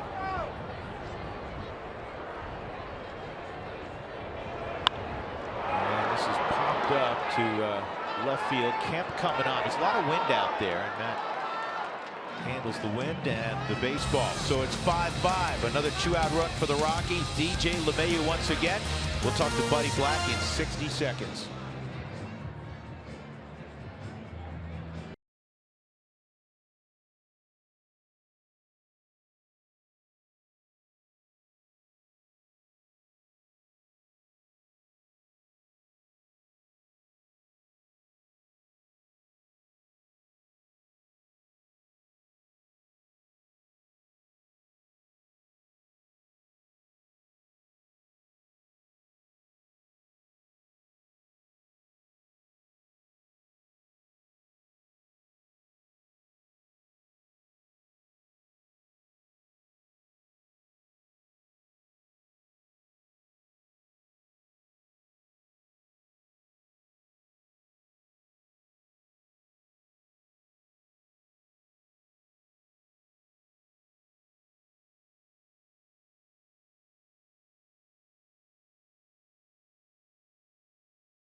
quick and efficient inning. He'll have Hernandez, Muncy, and Forsythe. 4, 5, and 6 in the Dodgers lineup.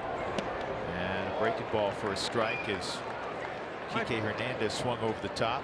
I think that was the first curveball we've seen tonight from Tyler. A walk and a ground ball to third for Hernandez.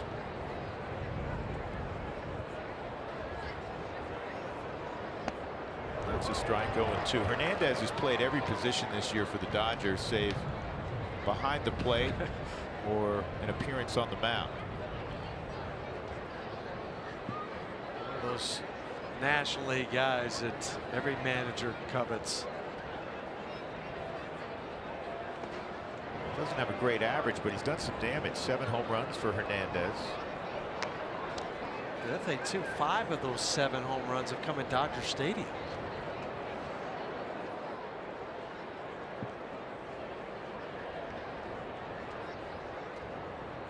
One and 2. And he lifts this to center field. Charlie waiting.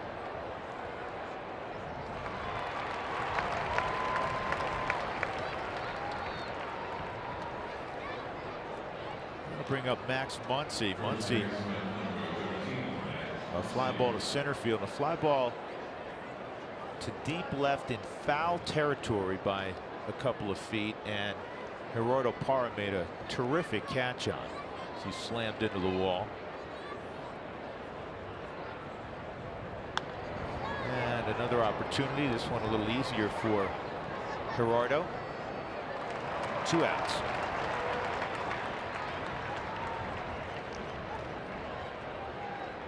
Logan Forsythe will be next. He singled and scored in the 4th. He's 1 for 2.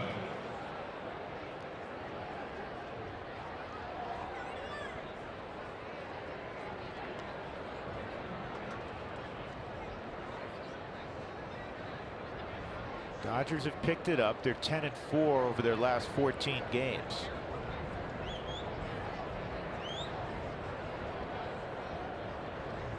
The last 14 games against Dodger staff, the opposition hitting below 200.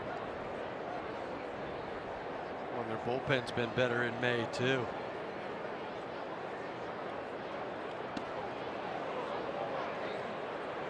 One ball, 1 strike.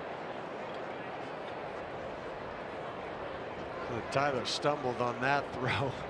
Chris was trying to block it. It ends up hitting the home plate umpire Jerry Davis.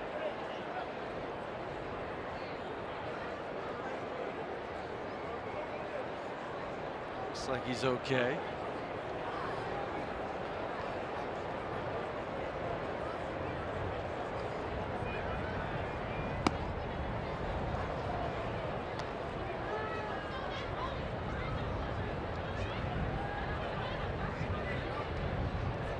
Two balls and a strike. First at 3, the Rockies and Dodgers. First visit to Coors Field this year for LA. 3-1. Last year was 50-50 between LA and the Rockies at Coors Field. 5-5. 2-out walk. Anderson's lone 1-2-3 inning came in the 2nd when he struck out Barnes, Puig, and Scott Alexander. 3rd walk tonight for Tyler.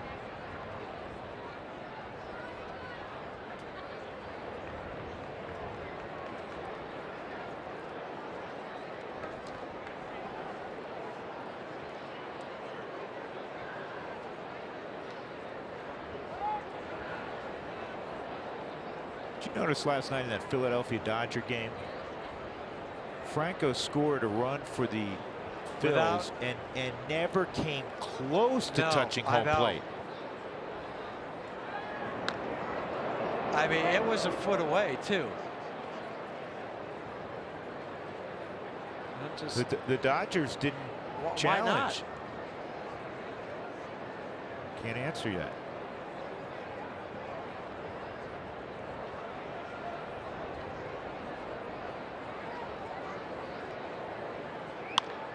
Ground ball to DJ.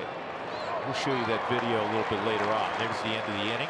We'll go to the bottom of the 5th inning. The Rockies will have the middle of the order coming up in a 5-5 game.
TNT Sportsnet is brought to you by Subaru. Love, it's what makes a Subaru.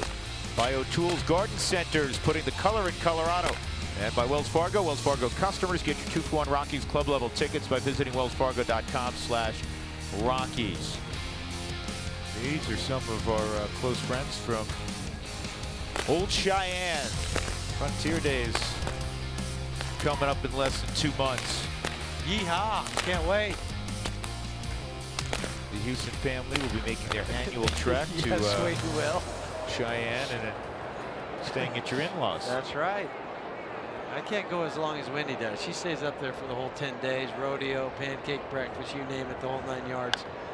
Nolan fouls it off, robbed of a hit his last time up. A line shot to center field. It would have scored another run.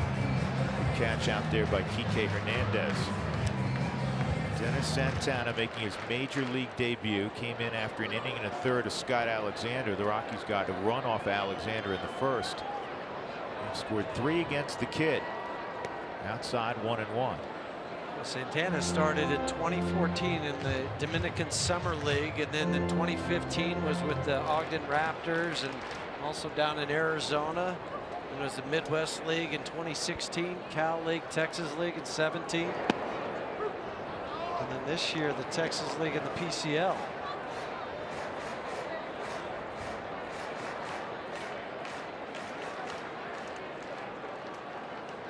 Fifth inning, 5 for the Rockies, 5 for the Dodgers.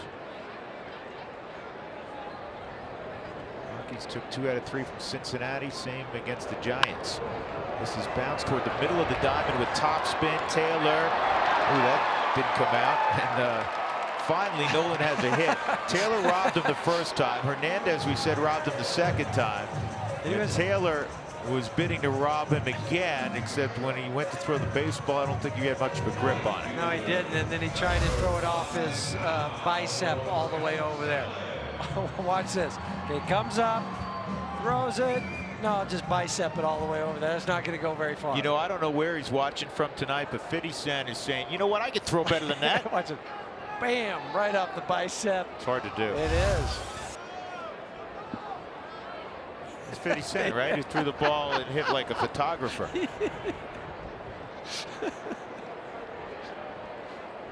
Outside on Carlos Gonzalez. I'm laughing because you don't even know who 50 Cent is. Doesn't matter. I know he's watching. Yeah, I do. Yeah, I don't know who he is. I'm just teasing. You're He's so a rapper. He's a rapper who can't throw out the first pitch. Your pop culture, I know. There's a long line of guys who can't throw out the first pitch. That is true. Other top 10 all-time worst first pitches. What do you got, Dougie? He's doing this off the top of his head. Somebody recently was awful. What do you got, Doug? The mayor of Cincinnati. Okay. I don't recall that one. There's been some like big-time athletes who obviously never picked up a baseball before.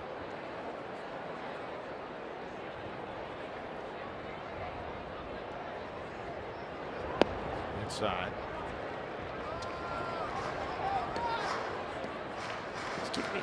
He's giving me like obscure guys now. Dougie, what are you doing? The former Padre director Tom Satursky. I know Tom. He's a director. Nobody expected him to throw the ball great.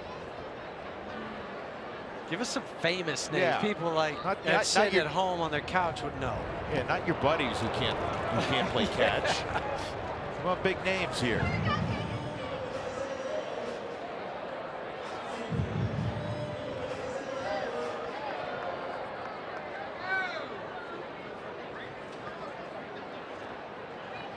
It wasn't Jerry Springer. Jerry Springer, you know, was the mayor of Cincinnati. Wasn't him? It was after Jerry Springer, the mayor of Cincinnati, who botched the opening pitch. 2-2 on Cargo. And he got him again on breaking ball out of the zone.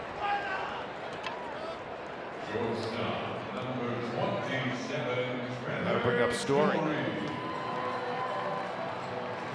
2 strikeouts for Santana, both of them Cargo. And both of them on the same pitch. Change-ups in the dirt.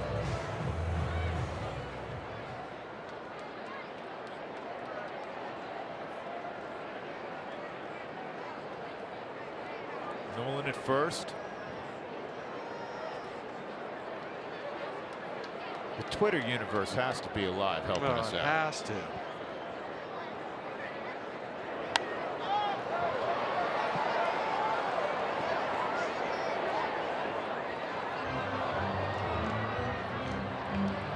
Who'll end up with that?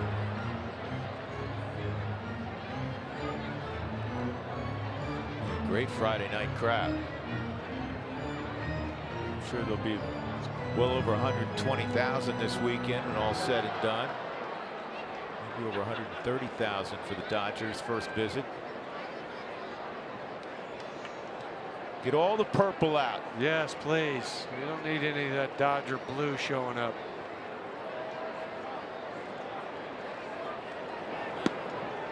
Breaking ball for a strike. All right, now we're starting to get some names. John Wall, the star of the Washington Wizards. I almost call them the Bullets. I know, that's why I was helping you out. Wizards. For a second. Wizards.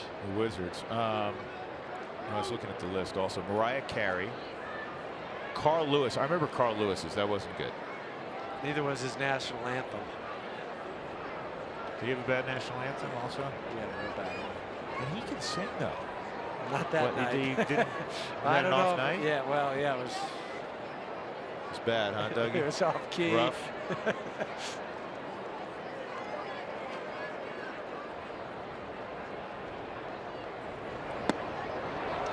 And Santana strikes out Story. Parra will come up with 2 outs. Well, the kid's not afraid to throw a breaking pitch, try to get a strikeout, threw a changeup to Cargo and then a slider to Trevor.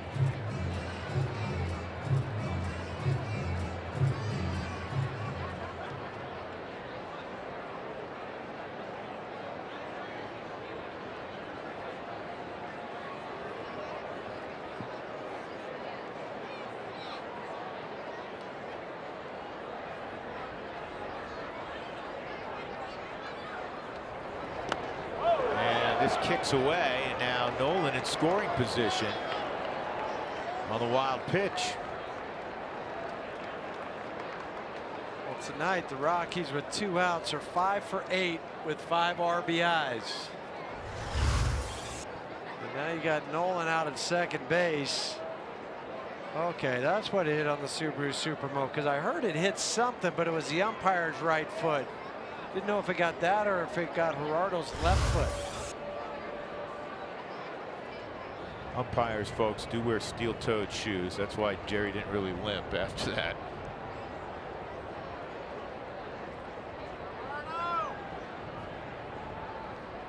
One 1-0 to Parra. Almost another wild pitch. So USA Today did a story on this not too long ago. Snoop Dogg was on the list. Okay. Miss Texas was on twice. The same Miss Texas or different Must Miss be Texas? different. It would be unfair to. Well, I didn't know if she threw one out in Arlington and then another one in Houston. And neither went well. No, Miss Texas in 2014 and Miss Texas in 2016. 2-1. The worst all time though was Dougie was all over it. They voted Mark Mallory in 2007, mayor of Cincinnati, as the worst all time.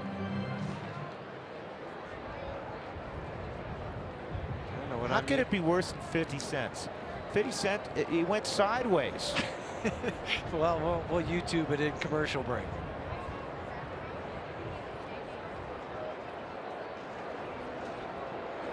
Here's a base hit. This will give the Rockies the lead. Parra comes through. Arenado scores. 6-5 Colorado. Another 2-out knock for the Rockies. All 6 runs tonight. Yeah. With 2 in the grave. Yeah, now 6 for 9. 2 outs. And I think Gerardo finally went to school. He said, I'm going to quit waiting for a fastball. I'm going to go ahead and sit back and keep my hands back and get this breaking pitch. That's exactly what he does for his 16th RBI. And let's not forget that wild pitch to allow Nolan to get to second base and to score. Strike 1 on Desmond. Ian tonight a line out to short and a line out to center field.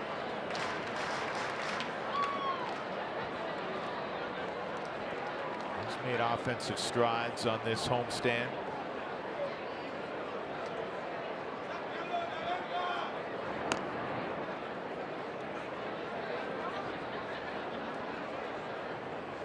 Seven hits for the Rockies to produce their and make it 8 hits now to produce their 6 runs.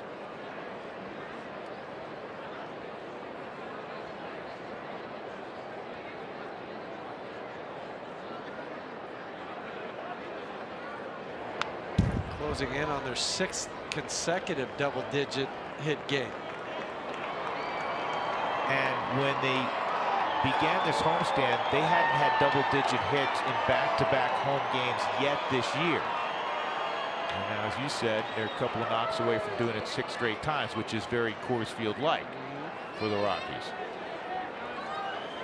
They're still under 500 at home, 11-13.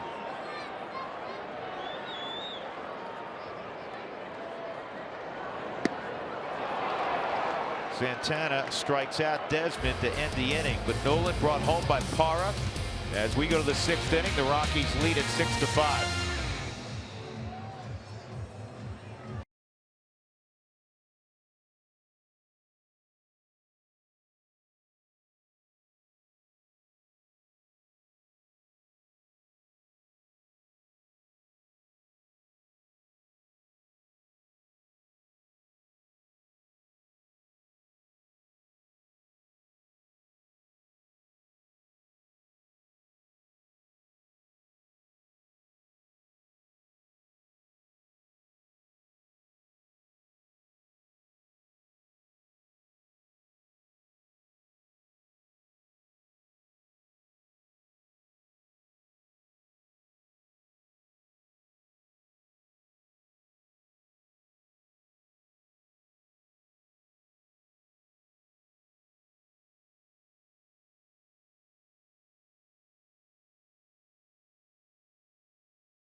high-speed challenge question.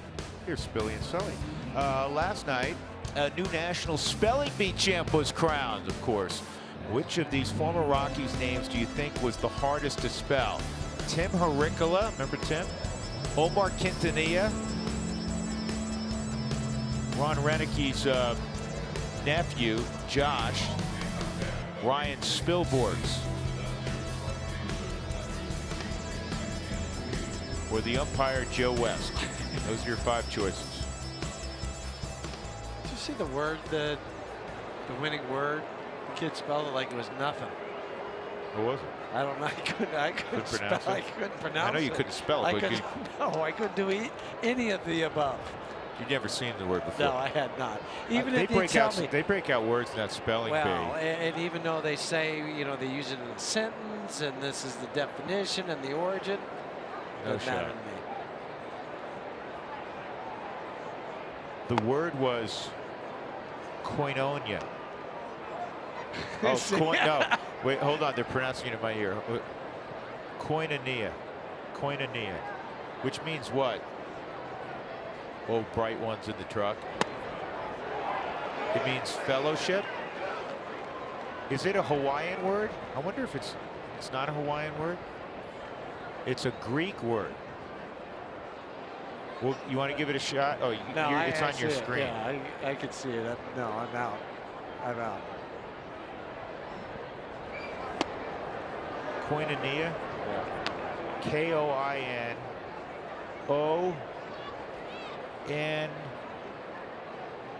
Huey? How'd I do? You did great. So I won. I won the spelling bee. You won the spelling bee. Knocked off I beat that 7-year-old kid from Houston, right? 14-year-old kid from Houston. Puig swings and misses. Brooks Pounders is out there. We digress.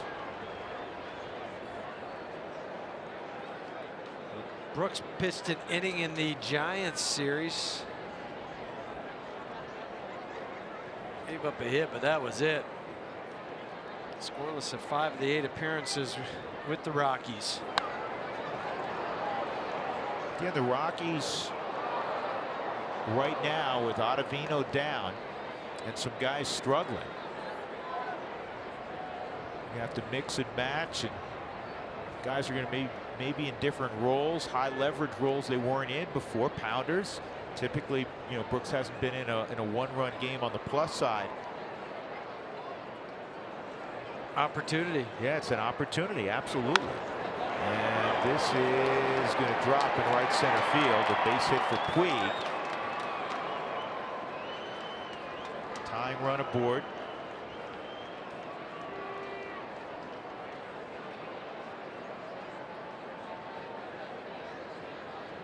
And this will be Valera pinch hitting. Look at the numbers on Brooks. Nice when you have more strikeouts in innings pitched, but only 1 walk in that 10 1/3 for Brooks.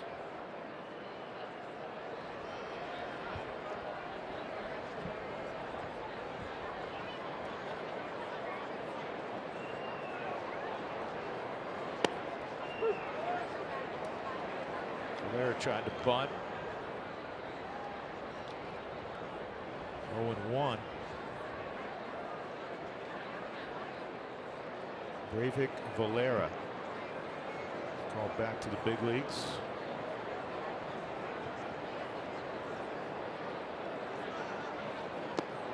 Down low.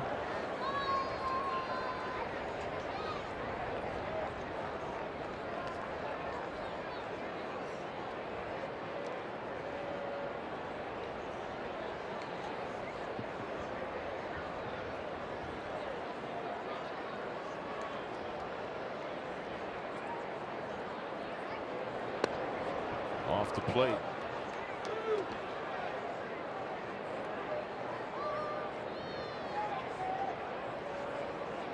Chris Woodward, third base coach for the Dodgers, flashing some sign. Also the infield coach.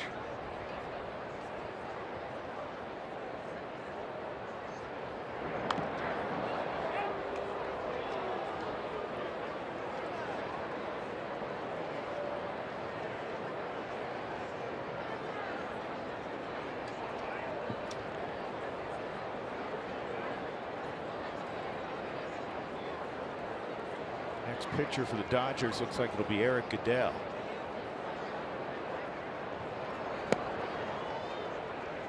Pulled that back. It's 3-1. That pitch looked pretty good.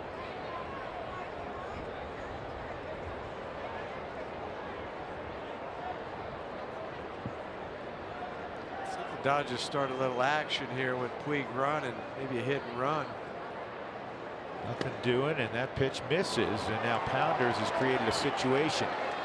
Gave up the hit to Puig, and he walked the guy who was trying to give himself up. Just as I was talking about, just the one walk for Brooks.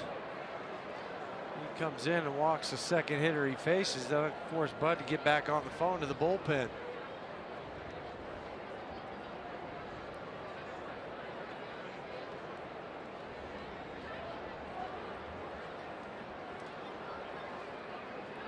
And now you're at the top of the order with Taylor, Turner, and Kemp.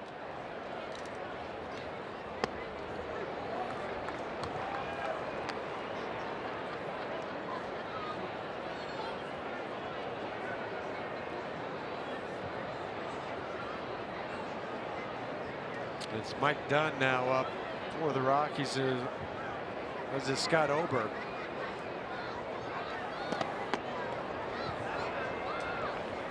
There's been some pitches on the edges of the zone tonight that have been missed by Jerry Davis on both sides. There's both ways. Yeah. I would agree, but you know that pitch looked like it was in there. Yeah, it's the top of the Subaru strike zone. On the first pitch, in many respects, that second pitch was better than the first pitch. Fouled off, and Desmond does not have a play.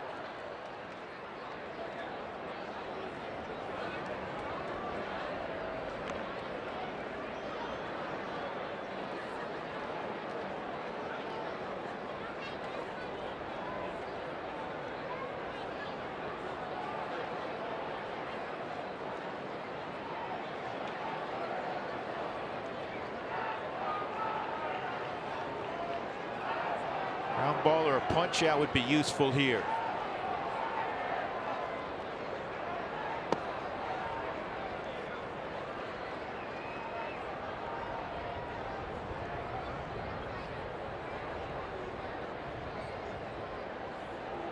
It's been an interesting season so far for the bullpen. The Rockies obviously paid heavy attention to their bullpen in the offseason. In the back end, Ottavino and Davis have been terrific. That's fouled off. But leading up to that 8th inning has been at times sketchy. And middle relief at times has been uneven. yeah, and much like hitting, if you have a couple guys that aren't hitting, but the other 5 or 6 are good, you know, it's the same way in the bullpen. You can work around 2 or 3 guys not pitching well out there, but you're trying to do 4 or 5. It's a lot more challenging for a manager to say, okay, who do I trust in this situation?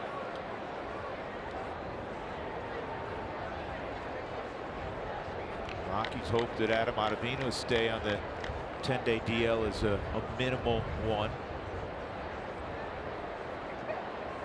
Very, very slight oblique strain.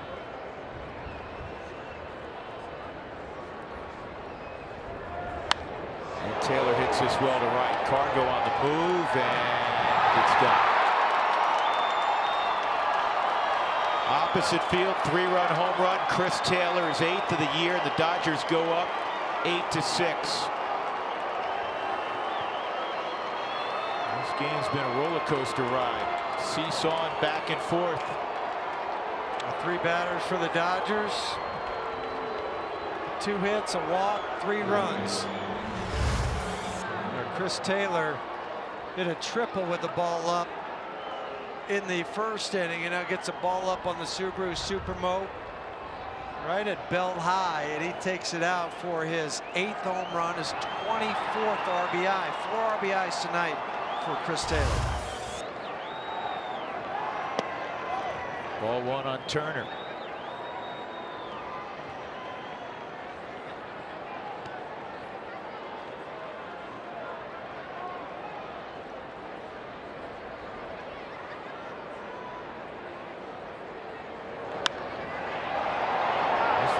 deep right also, and Cargo can't make the catch. Turner into second with a double. The wind's blowing out in that direction for what it's worth, but you know, those balls are well hit. Yes, they are. You see the flags blowing from left to right. Cargo's going back. He's battling the wind. He jumps. It goes off the top of his glove as he hits the wall. Just off the edge of his glove. That'll be it for Brooks. 4 batters faced.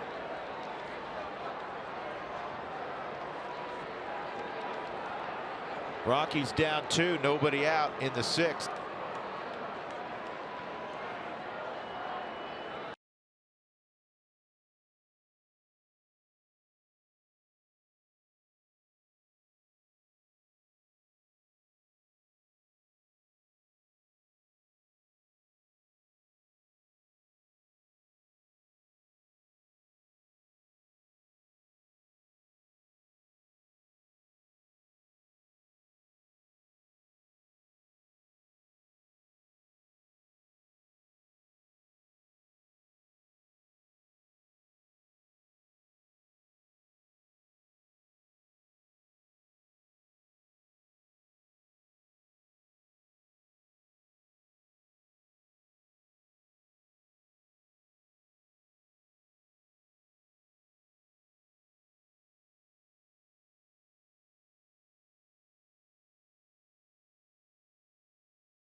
To 6. The first 15,000 fans through the gates for the Rockies-Dodgers game tomorrow will receive a 25th anniversary season beach towel courtesy of King Soopers. New pitcher for the Rockies, Scott Oberg, just recalled a few days ago. 2 2/3 inning in the Giants series, just a couple hits allowed for Scott.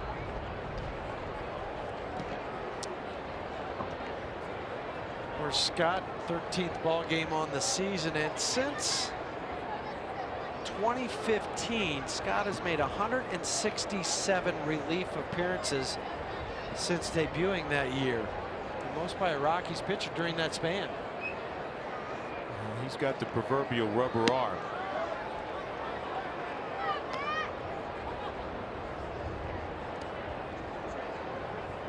Kemp a home run, a strikeout, and fly ball to deep right. Turner with nobody out is at second base.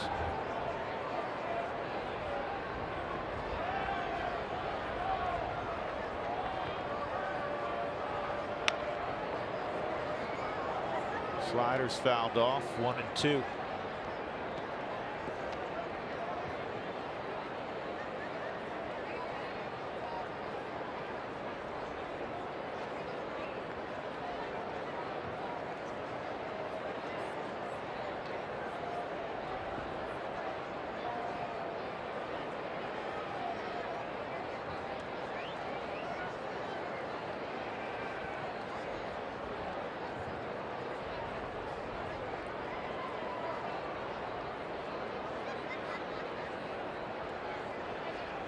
Top of that order, which was quiet last night against the Phils.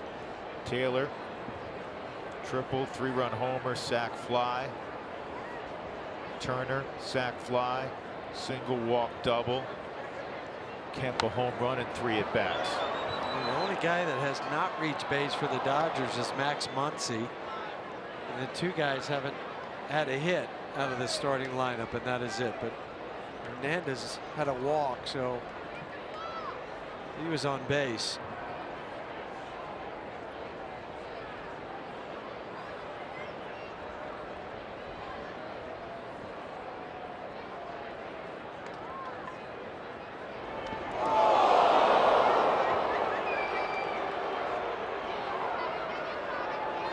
So now Kemp will go to first.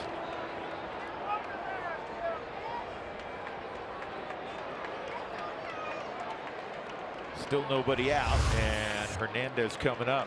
Fastball got away. Catches it on the left wrist of Matt Subaru Supermo. And also got Chris Iannetta behind the plate.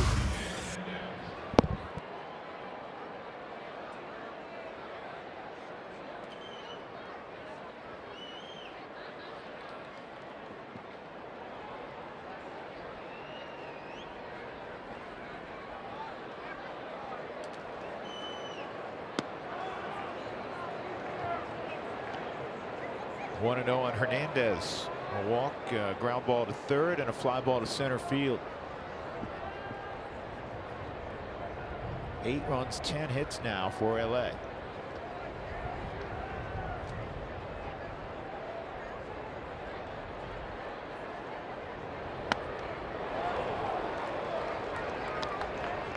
A home run cut from Hernandez.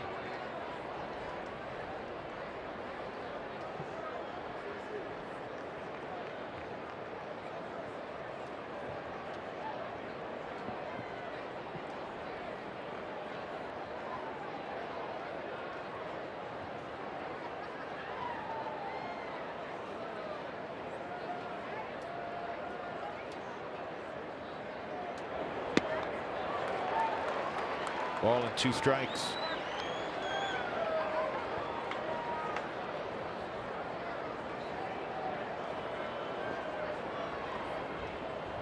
Tyler Anderson, excuse me, went 5 innings, 5 runs, all earned, 7 hits, 3 walks, 4 strikeouts.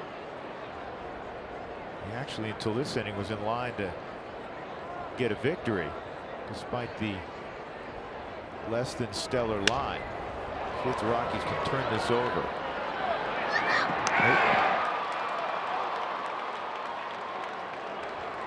Not hit hard enough. First and third.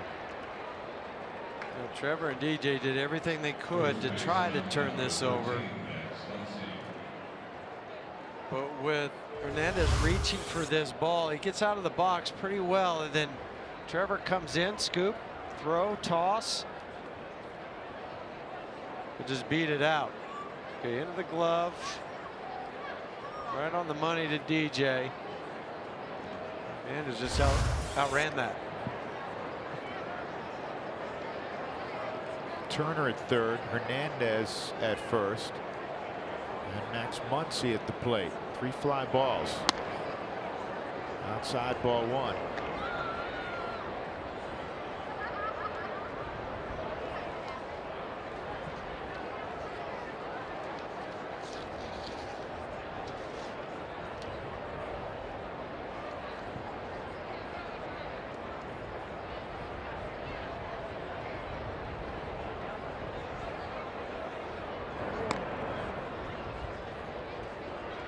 Muncy's hitting .364 against lefties, and surprisingly only .230 against righties.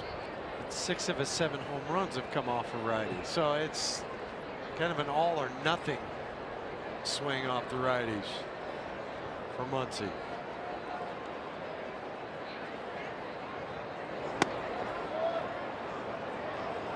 Two now.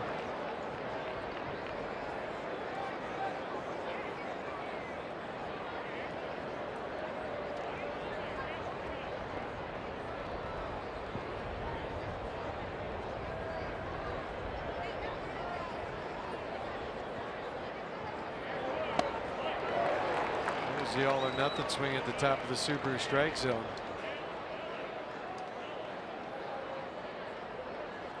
And you know what? If you're Turner Ward, the hitting coach for the Dodgers, you don't mind that at all. 2-0, Not you're a up 2 2-0, runs. No, you want your guy getting his A swing off.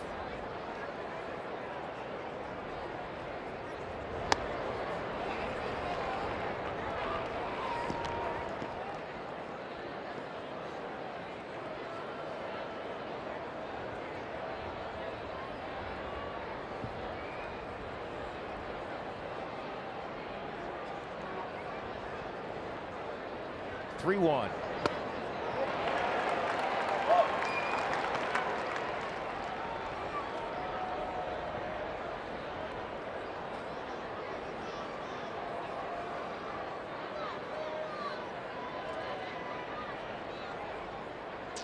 Might have a chance for a strike him out, throw him out. I think they would think about sending Hernandez at first.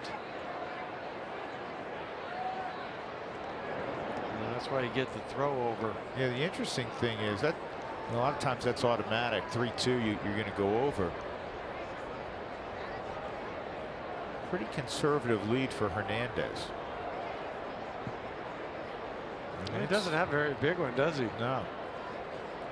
It's only about a 9 or 10 foot lead. He is going. And ball 4. So the bases are loaded. And Logan Forsythe coming up, who's 1 for 2 and a walk. You know, the Rockies, if they can get a double play ball, Steve Foster's going to come out. As bad as this inning has been and seems, you know, you're talking about a 2-run ball game with 12 outs to work with offensively. And you're again into the bullpen of the Dodgers. But that's 5 walks tonight for the Rockies and a hit by pitch.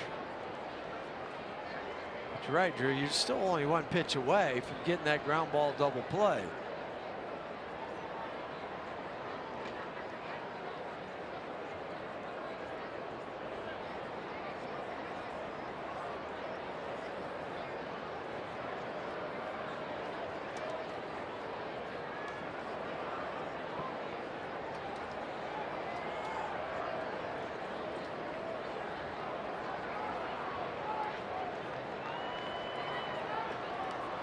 Turner at third, he doubled. Hernandez at second, Muncy at first, strike 1.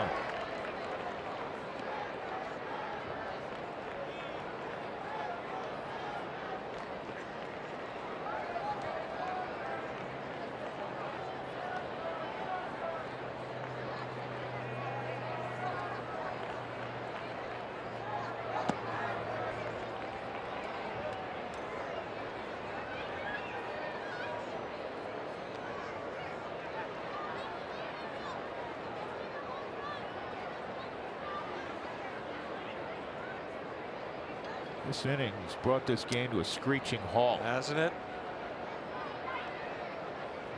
Oberg's next pitch will be his 18th. He didn't start the inning. Pounders did. Brooks faced 4 hitters. Unfortunately, he didn't get any out. Single, walk, 3-run homer, double.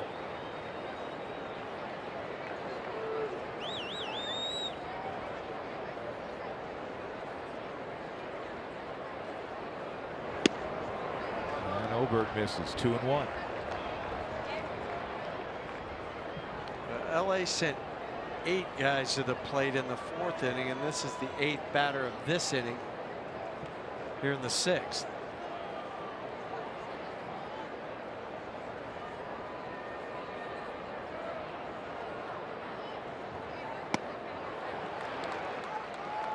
Two and 2. It was an indecisive swing from Logan Forsythe.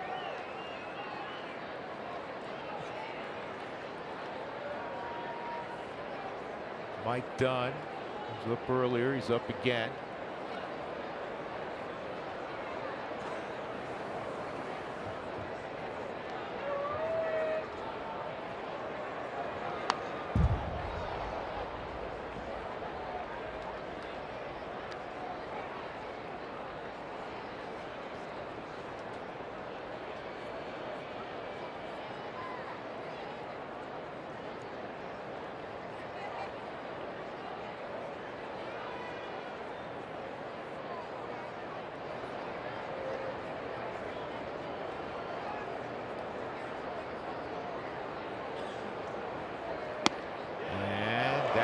bases. Now you've gone full with the bases loaded, and Forsythe at the plate. Chris is set up away. Tried to pull it back. It was just outside the zone.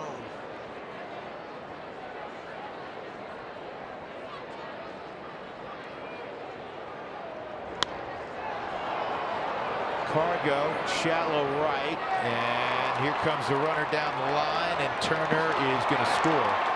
Another sac fly. That's the third of the game for the Dodgers. Forsythe makes it 9-6 LA. The 7th RBI of the season for Logan. Cargo wasn't quite able to get behind that. I think the ball traveled a little further. We've been talking about the wind going to right field, where it just carried a little further than what he thought, so he didn't have the momentum to be able to make that throw home in time. But Turner goes sliding in, and that's 4 runs this inning.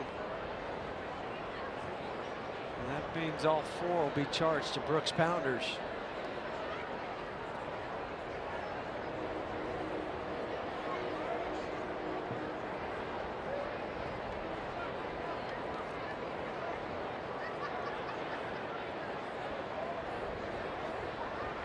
And the other issue for Scott Oberg continues to plague him. This is line to Cargo, and that's inherited runners scoring. Rockies finally out of it. 9 men come to the plate for the Dodgers, and they take a 9-6 lead, 4-run inning.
Annual charity golf tournament.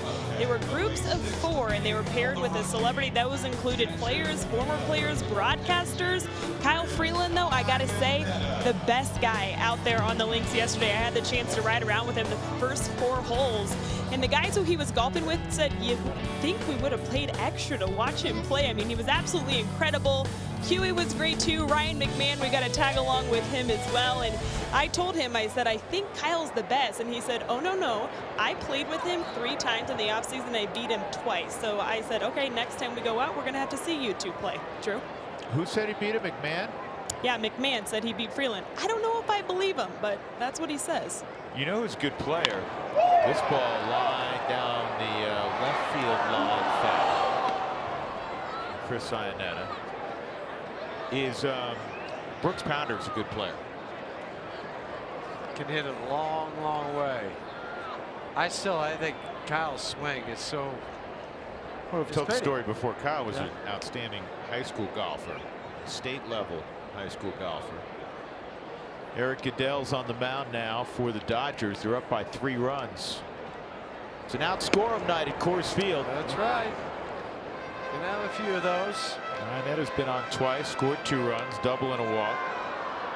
Eric just came back up a couple weeks ago. Been scoreless in 10 of his 11 games. Santana went 3 2/3 in his big league debut. Gave up 5 runs. Yet he's in line for the victory. 6 hits, a walk, 4 strikeouts for Santana.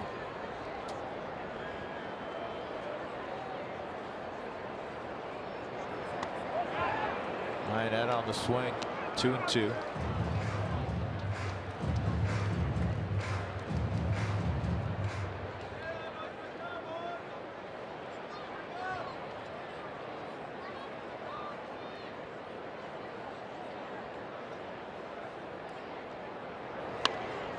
Bouncing ball, tough chance, knocked down. They'll still get the out as Muncy was able to recover. 1 out.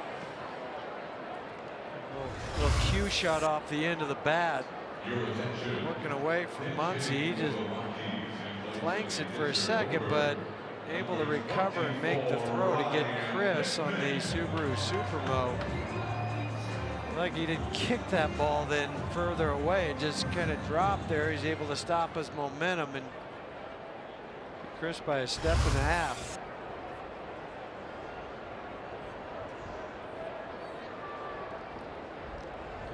Ryan McMahon pinch hitting, takes ball 1.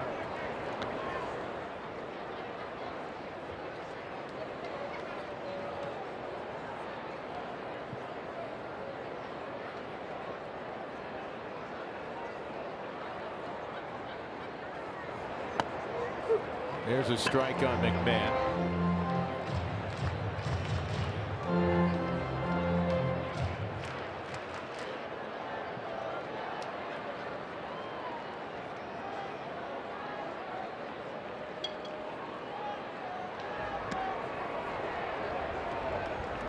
One and 2. McMahon's appeared in 5 games since being recalled from Albuquerque. He's gotten a hit in all 5 games that he's appeared in, primarily driving the ball to left field. Not only that, I thought filling in defensively at second base. That was the question for me. You know, how was he going to be able to handle it? And I thought he did a fine job there. Yeah, he made a couple of outstanding plays, in fact. Only because it's not his natural position. I know he's an athlete, he's been working on it, doing it in the minor leagues. Well, it's a mandate in the Rockies system now that if you're, for instance, a middle infielder, you have to be able to play everywhere in the infield. This ball lined to left, but it's right at Kemp. Got some lineouts tonight. Earlier we were talking about the Dodgers playing the Phillies last night, losing 2-1. This is really wild. Watch Franco come across, and he never comes close to touching home plate. I mean, look at this. He's a foot away from home plate. He runs to the dugout. Dodgers never challenged, and that run counted, and it was a 1-run game. They lost. Yeah, Dodgers lost 2-1. How do you not challenge that? I have never seen a guy miss home plate called safe by more than that. Everybody teases, you know, it's kind of been an ongoing thing with, you know, Buddy and Padres back in 07, game 163. Did Matt Holliday touch home plate or not? Well, we can say unequivocally that Maikel Franco did not touch home plate. DJ's going to come back with a 4-for-4 ball game. Hopefully he's going to have a 5th at bat also. Boy, how much did the Rockies miss number 9? 4 times as much. This is another one. This time it was a changeup. So he's right field, center field, left field, now left center. the 4 base hits for DJ. You know what, Drew? Charlie hadn't hit a home run in a long time. Be good to see. I'm going to say it right here. I'm calling it. You got calling it. 1 for 3 tonight, a 2-run triple.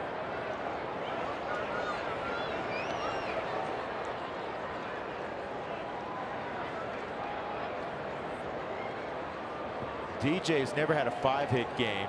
He's had 11 4-hit games, 2 this year.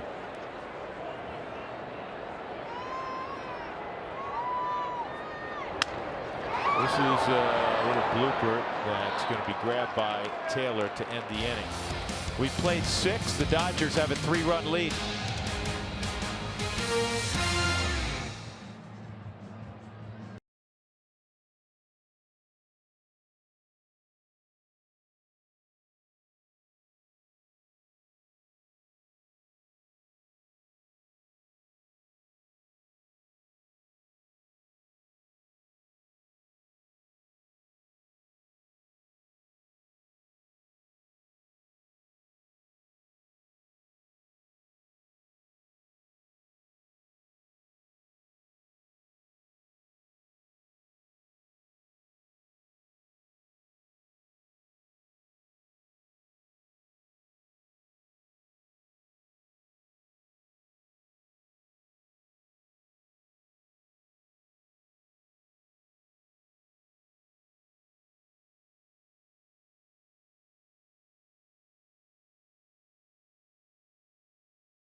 That is brought to you by Southwest Airlines. Low fares, no hidden fees. That's transparency.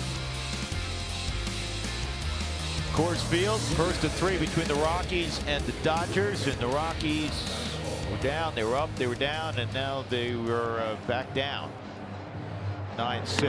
Did I get enough up and downs in there? Yeah. The Rockies were down 2-0 after a half inning, and then they ended up taking a 4-2 lead.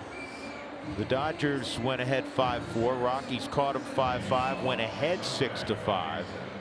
And then the Dodgers got 4 last inning. 3-run home run against Pounders. All 4 runs were charged to Brooks. And Scott Oberg went 1 inning. And now Mike Dunn will pitch the 7th inning. Yasiel Puig 2 for 3 tonight.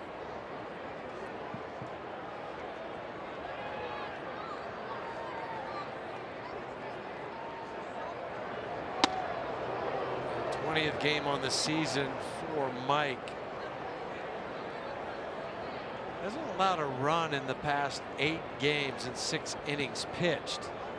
And that hasn't said there hasn't been a little traffic out there. There's been some deep counts. Yeah, he's walked some guys. His slider misses. 1 ball, 2 balls, and no strike. Actually 1 and 1. Let me correct that. Oh, they just checked down first. So it is 1 and 1 on Puig. Jock Peterson's on deck. 8, 9, and 1. Soft fly ball, shallow center field, and it drops again for Puig. And Puig went around second for a moment, and that'll be scored a double.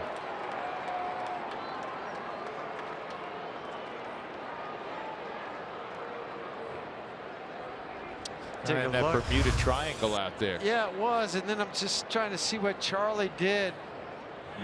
Oh, it kicked on him. That's what it did. The ball kicked to his right.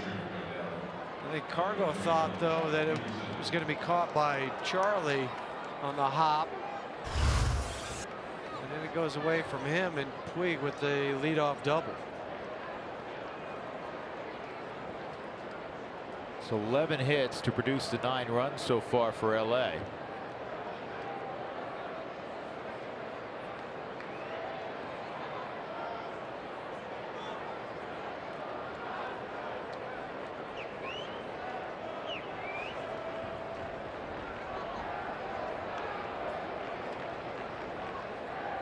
So here's Peterson.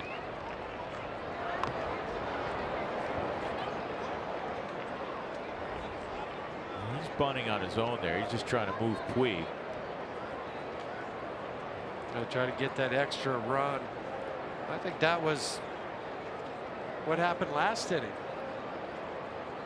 You know, with the leadoff single, then you had Valera, who was going to give himself up and lay down a bunt. Instead, he was walked, and that's when that inning came undone after then the home run by Taylor.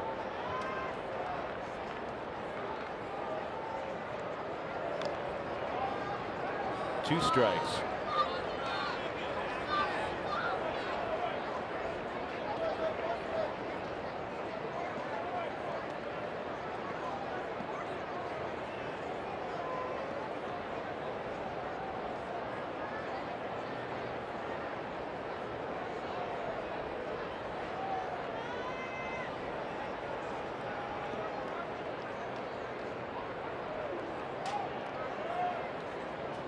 Only one clean inning for the Rockies today. Back in the second, Anderson struck out Barnes, Puig, and the pitcher in succession. This is in the air to deep left center field. Puig's going to tag. Parra can throw. Here goes Puig. Here goes the throw toward third. Out at third base. What a throw by Gerardo Parra.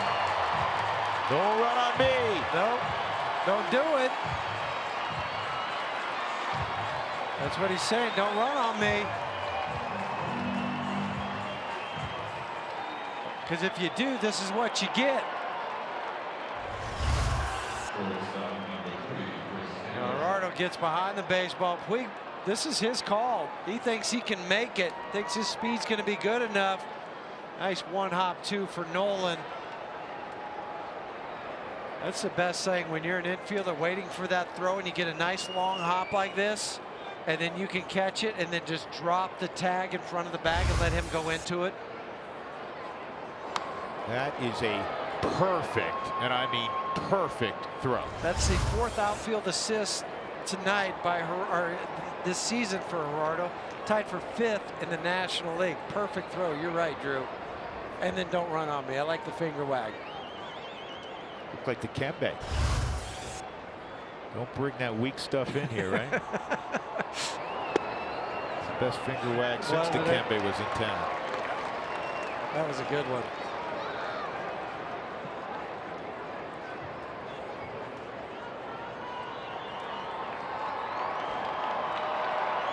That was much needed. Yeah, it was. Well, Puig at second and nobody out. The Rockies already trail by 3. It's getting late. Here's Taylor, who's had a big ball game. He's driven in 4. Triple, sac, fly, 3-run homer. The only time the Rockies got him out, he lined a ball, but it was right at DJ. 1-2 on Taylor.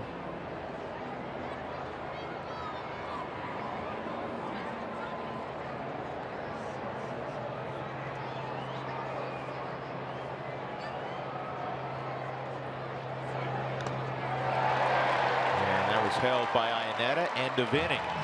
We'll stretch at Coors Field. The Rockies trailing the Dodgers 9-6. They'll have Nolan to lead it off.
takes on the Los Angeles Dodgers this evening.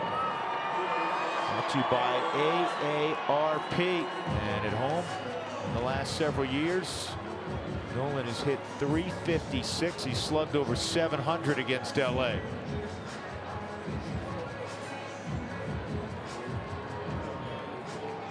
Arenado will be followed by Carlos Gonzalez and Trevor Story. Rockies down by 3. New pitcher, Yimi Garcia. 1-1, 470 on the year.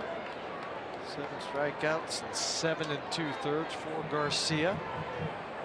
Throw a fastball and slider. Maybe occasionally he'll mix in a changeup, but that fastball 94, slider about 83. Way inside on Nolan. 1 for 3. Very easily tonight could be 3 for 3. What did Jerry Davis say? Well, he had 2, I don't want to say bracelets, but bands on his left arm, his glove arm. That's what Jerry was telling him, to make sure you take them off. Because one of them was white. This ball's crushed to deep left field, way back, and gone. Good start to the 7th. It's a 2-run game. Number 12 for Arenado.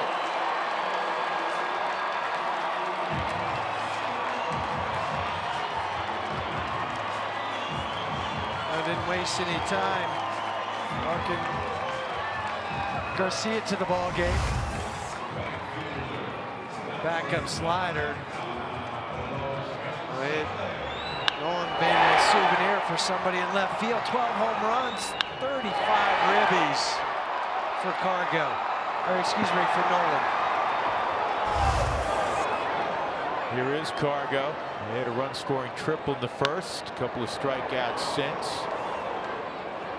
Well, everybody gets tacos tomorrow. The Rockies have reached 7 runs. They want more, though. Don't forget to go to your participating Taco Bell location. Do it tomorrow between 4 and 6.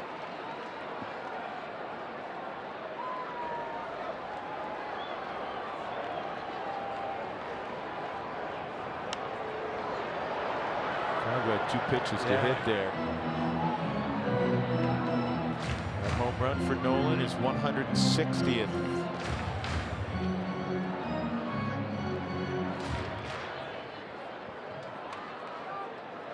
Middle innings, you could tell this was going to be an outscore-em night.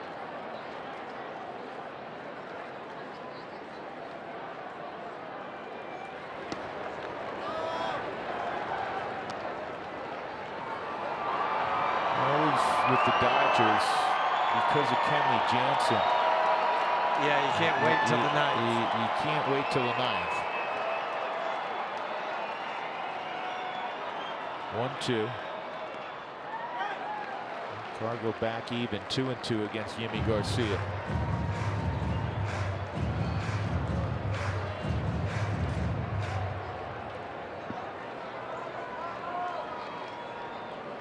Lefties in Yimi's career have hit just .210. And this is a bouncing ball to the right side.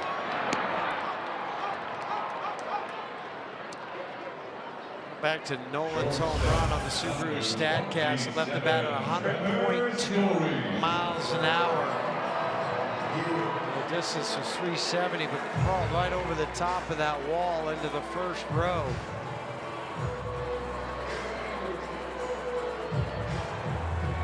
Just wasn't quite sure if it was going to have enough height to get over that wall because he hit it so square. Didn't have that high launch angle. Yep. Well, just enough. And now Trevor Story. Trevor looking for his first hit of the night. We haven't said that much lately. Trevor been on a nice roll. Well, in the month of May for Trevor, he had a hard hit rate of 53.3%, second highest in the National League, 9th in all of baseball.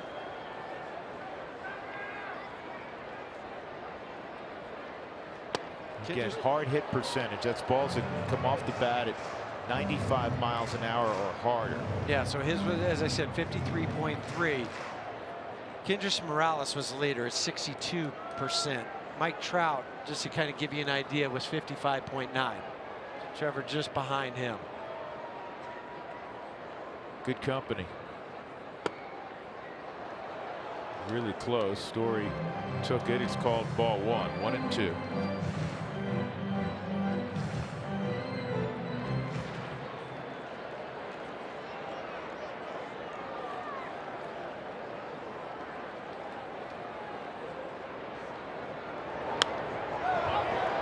This one is going to be out of play.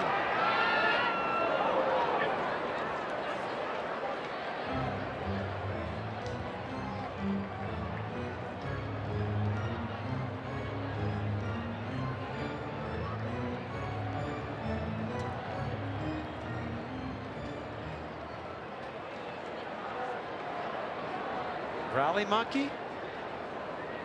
In purple, stolen work for the Angels. It did. Here they won the World Series.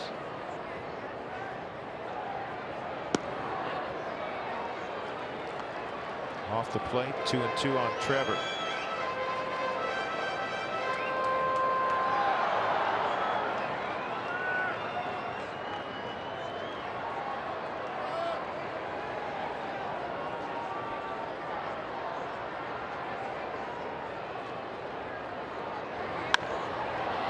This one's in the air to left.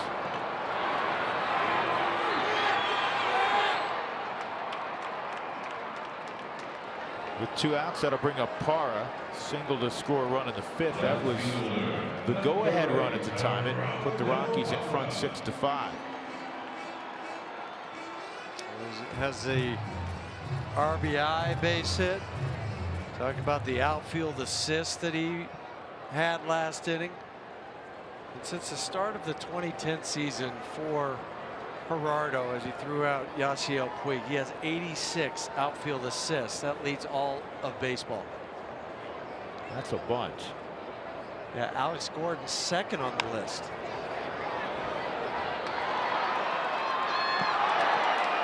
We got him at first. That's quite a play by Taylor. I thought once it eluded Justin Turner, Parra was going to get a leg hit. Twice tonight, Taylor's made a play where I didn't think it was going to happen if Turner didn't get to it. But he gets Parra. Rockies will not challenge. Nope. Who's out. And the Rockies do get a run, though, on the home run by Nolan.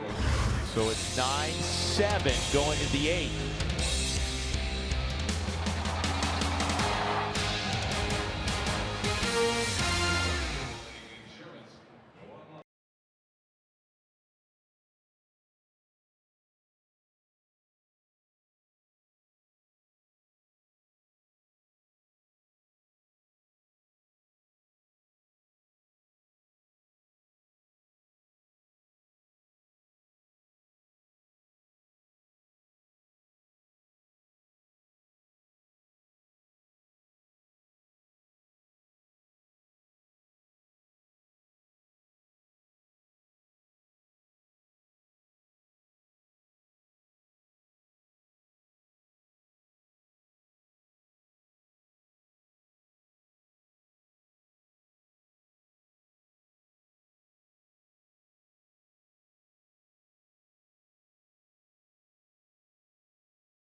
Well, the Rockies were down early 2-0. Matt Kemp hit a home run in the 1st. had a tremendous year. DJ LeMahieu always has a good year, and he's had a great ball game in his return to the lineup. Out a couple of weeks with that broken thumb. He's 4 for 4 tonight. Chris Taylor has driven in 4 for the Dodgers. That went over the wall, and a 3-run home run against Brooks Pounders. The high-scoring evening, the Rockies trailing 9-7. 8th inning, Brian Shaw comes on. He'll face Turner, Kemp, and Hernandez. He's the 5th pitcher utilized tonight. Tyler Anderson, 5 innings, 5 runs, 7 hits. Walked 3, struck out 4. Pounders gave up 4. Oberg struggled, but got credit for 3 outs, no runs earned. Mike Dunn, a pretty solid 7th inning, and now Brian Shaw. And we talked about coming into the game how it was going to be more of a bullpen night for the Dodgers. Well, the Rockies have used more relievers than the Dodgers have. Yeah, isn't that interesting? That's telling, isn't it? Yeah. And not in a good way when you weren't planning on it. Yeah, the Dodgers were planning on it.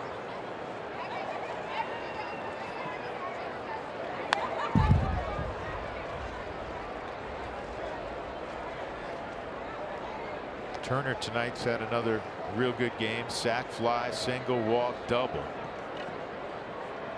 2 for 2 officially.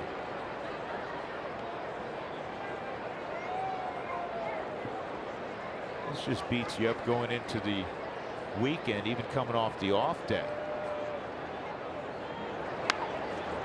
Well, the good news, though, you have another off day on Monday. But you would hate to, kind of spoil the rest you were able to get and then have to recover again on Monday before you started the game on Tuesday.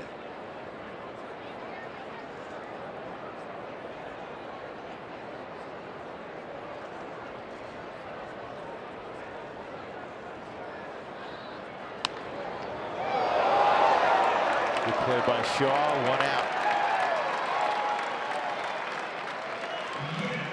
Enjoy flexibility with the ballpark pass. The discounted ticket package lets you choose the games that fit your schedule and redeem from your phone right up until first pitch.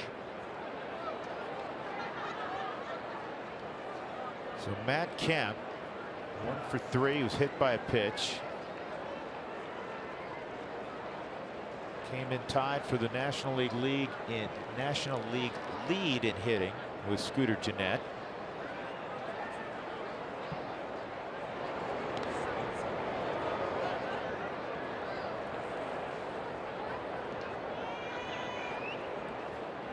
All right, I didn't ask you, but you and I each get a vote for Player of the Month in the National League.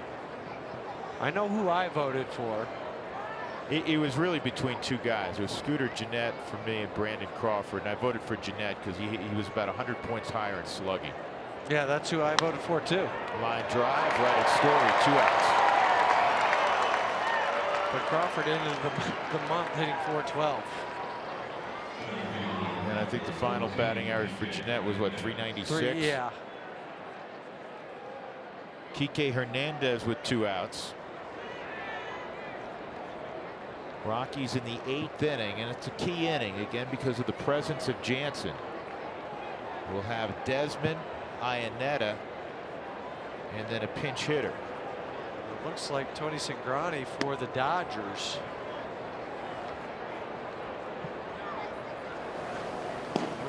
Cuevas is the most likely to pinch hit. That's Dave Roberts' lone left-hander.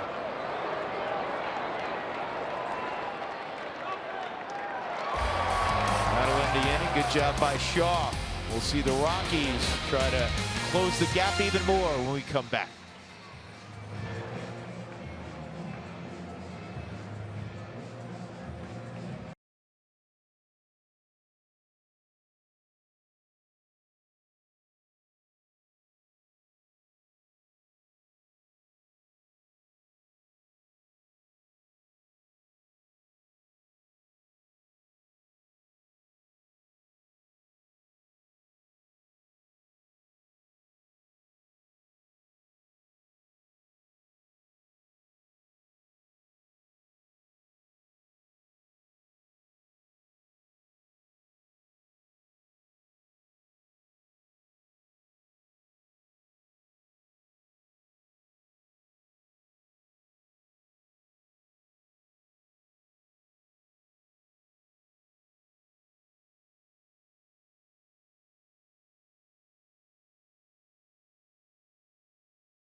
Baseball on AT&T Sportsnet is brought to you by Southwest Airlines. Low fares, no hidden fees. That's transparency. And by T-Mobile, show your military appreciation and use the hashtag #HatsOffForHeroes. T-Mobile will donate $1 for each post. Drew Goodman, Jeff Houston, Taylor McGregor from Coors Field tonight. The Rockies opening up a 3-game set with the Dodgers. And as we told you, it's been a roller coaster ride. The Rockies were down, they went ahead, they were down, they went ahead by a run, 6-5, and now in the 8th inning, they trail by 2. Tony Cingrani is going to throw the 8th inning for LA, and the Rockies will counter with Desmond, Iannetta, and a pinch hitter. We think it'll probably be Noel Cuevas. 20 and a third innings for Cingrani. He struck out 33 batters. It's a 14.61 strikeout per 9 inning, which is 5th best among major league relievers. So Cingrani ready to go. Here's Desi. He's hit it hard twice tonight. Line out to short, line out to center, and a strikeout. The Dodgers have made a couple of changes. Kike Hernandez moves from center to left. Matt Kemp comes off the field defensively. And Cody Bellinger is in center field. The versatile sophomore. Versatile, yeah. He can play small forward. He can play a shooting guard for you. Not a bad first baseman. Good outfielder. And Cingrani comes out and misses the first 3.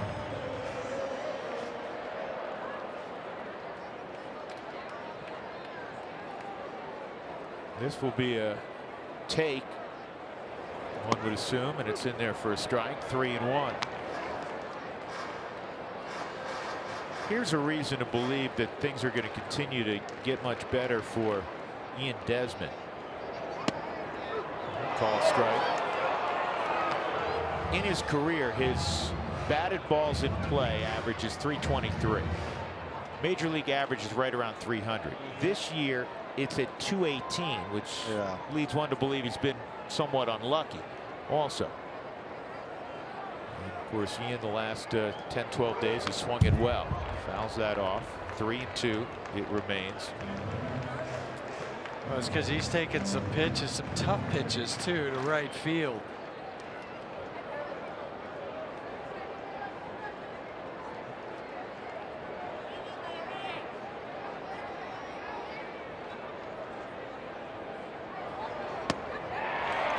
Cingrani comes all the way back and strikes out Desmond.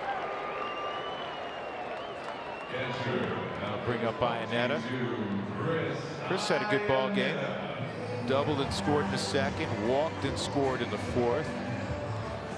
And if not for a good play by Max Muncy, may have reached a 3rd time. And it might have been a double.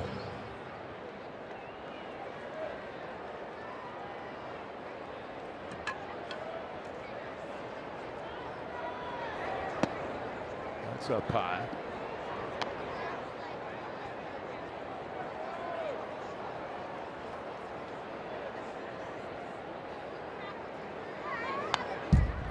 One and one. Did you see where John Smoltz qualified for the Senior Open? Yeah, in golf. Came down to a playoff. He ended up winning with a double bogey. Well, you don't have to tell that part of the story. Oh, sorry. I'm just saying he made it. He made it. He could be playing at the Broadmoor.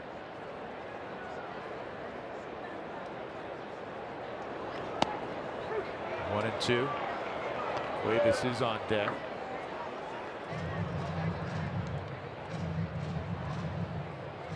Hall of Fame baseball player, pretty good golfer.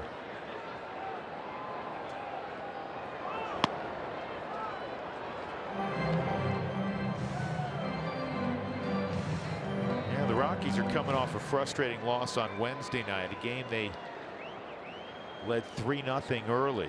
Lost 7-4 to San Francisco in their bid to sweep the Giants. And tonight, right now, it's got to be a bit frustrating for, very frustrating, not a bit frustrating for Buddy Black and company.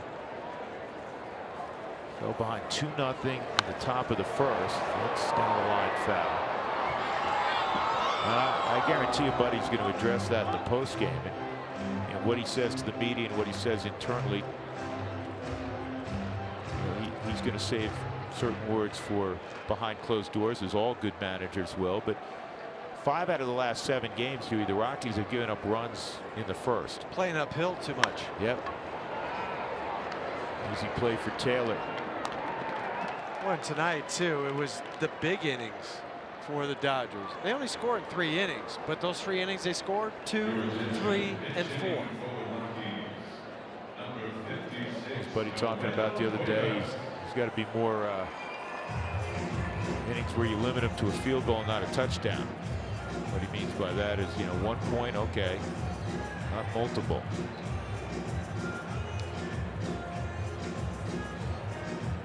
Well, they're going to ask their closer, Kenley Jansen, to get 4 outs tonight. We'll be back, 9-7 LA.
Our Kubota pitching performance, and tonight Tyler Anderson struggled early, had a couple of decent innings, but overall gives up 5 runs on 7 hits in 5 innings, and he threw 100 pitches in those 5 innings. The Rockies trailed 9-7, and the big closer, one of the dominant closers in the game, Kenley Jansen, who had a rough April, but he cleaned it up big time in May. Again, will be asked to get 4 outs tonight. Noel Cuevas with 2 outs and nobody on in the 8th inning.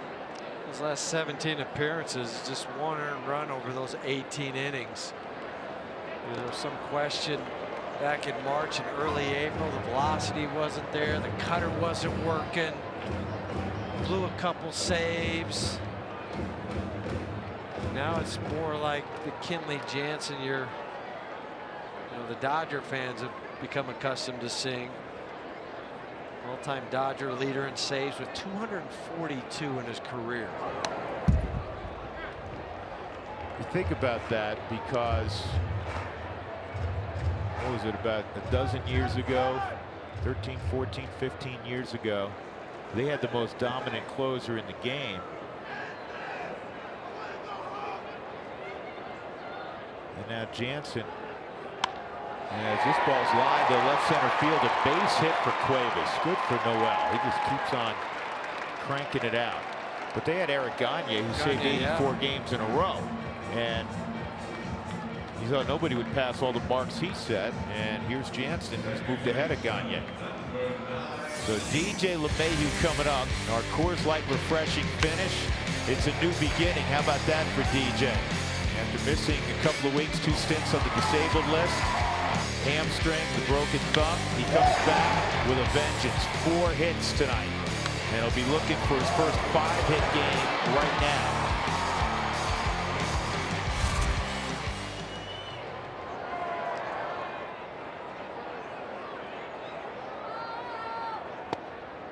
Inside, ball 1.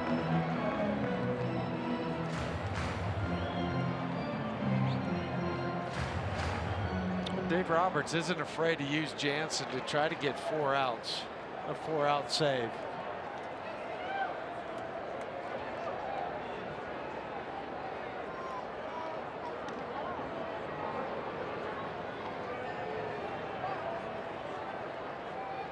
One of the reasons managers are typically loath to do it is that it's not the number of pitches to get 4 outs.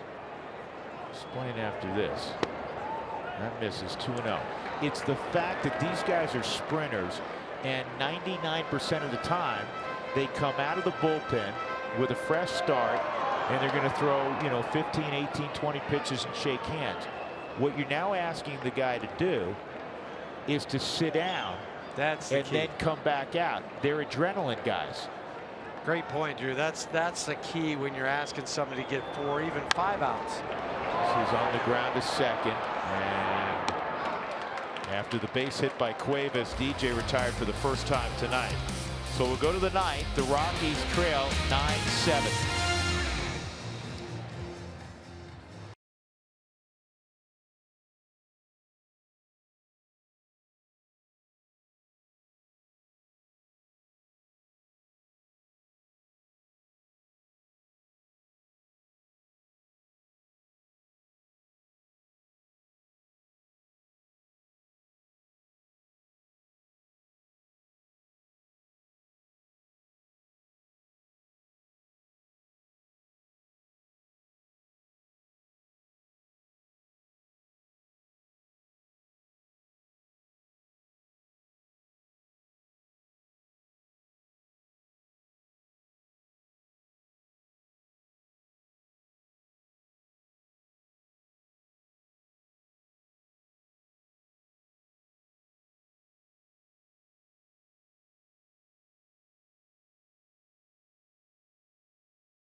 $7-11 hits each as we get ready for the post-game show. Not quite over yet, guys. This game could be described as Coorsy tonight. It can, but there was some trending that happened. You got 6 2-out RBIs. You got 5 for 7 with runners in scoring position.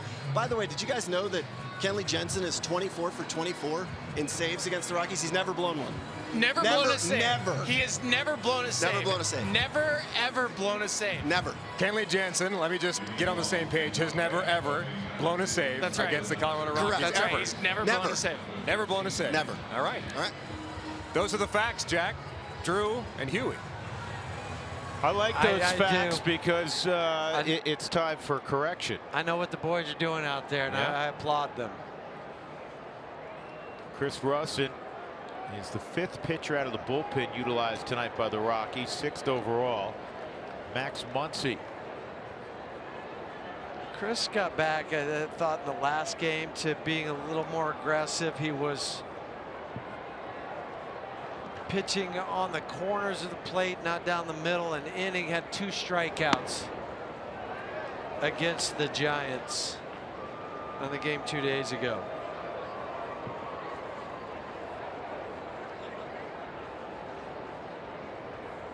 Russin's 1-0 is on the inside corner for a strike.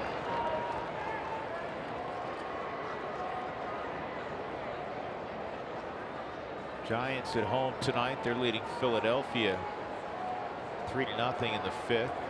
Cincinnati over the Padres at Petco 5-0 in the 5th. This is playable for Nolan.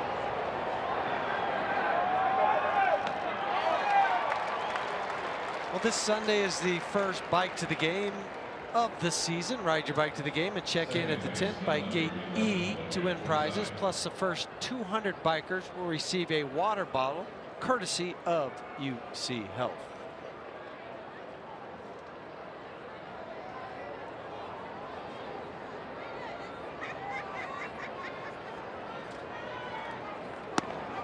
Forsythe takes outside, ball 1.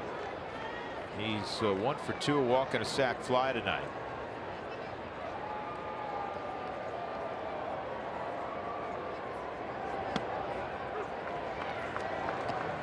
The Rockies in the 9th inning against Jansen. They'll have Blackman, Arenado, Cargo.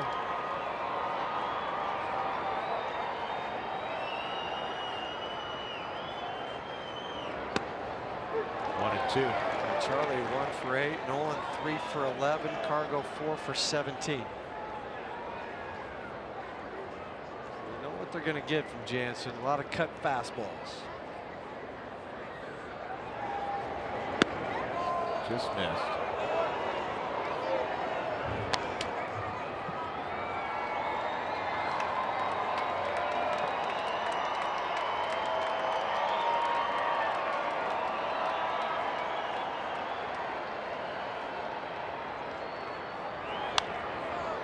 This has popped up, foul ground for Desmond.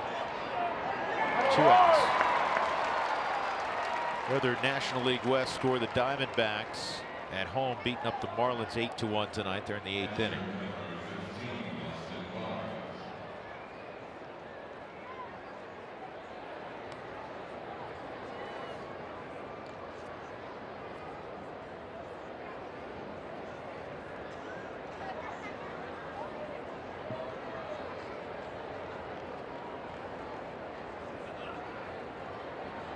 Here's Barnes. That's ball 1.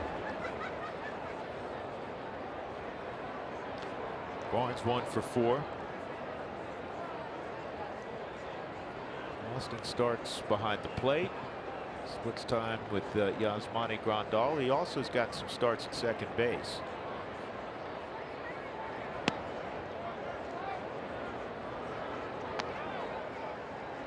You're seeing more catchers in the professional ranks,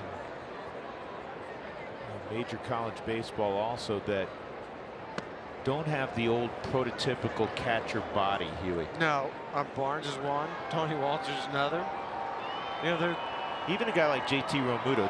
JT's big, strong guy, but they're athletic guys as opposed to the blocky 225-pound guy that right.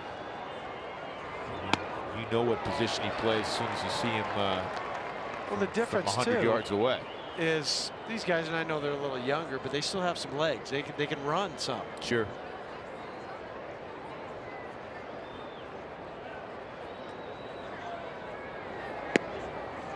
And Russell loses Barnes. Going to bring up Puig. Clay Buchholz was the starter for Arizona tonight. Saw that. Yeah, I was trying to figure out the number, and I was like, 32. Who is it? Oh yeah, Buchholz, former Boston pitcher. I saw that Chris Medlin, who kept coming back, trying to come back from injury, retired. Oh, did he? The other day. Yeah. He was with Arizona. What do you have? 2 Tommy Johns? I believe so. And there are a number of guys now that pitch in the big leagues with 2 Tommy Johns. Tyler Chatwood is one. I think those are most of the time a little spread out more. Maybe had a little younger, and then again his were pretty close in succession to pitching, coming back, pitching again, getting hurt again. I just can't imagine how difficult that is mentally. When you just got done with the process and now you got to go right back into it. Yeah, because you know how much work, how hard it is. And there's no way to expedite it. It's not like, all right, you know what, I know it's typically 12, 14 months, but I'm going to make it, 8 months. No, that'd make it even worse. Well, look at Reyes the other day. Alex Reyes, who's put up ridiculous numbers in the minor leagues, shut out baseball when he came back, but now he's shut down. Yeah, lat strain. No, it's not with his elbow, but you got to figure there's some correlation there. Now Russin walks off the back of the mound. Iannetta will go and visit with him. You'll be careful here. You're within 2 runs. You don't want to feed Puig a cookie. And you got the left-hander Bellinger on deck.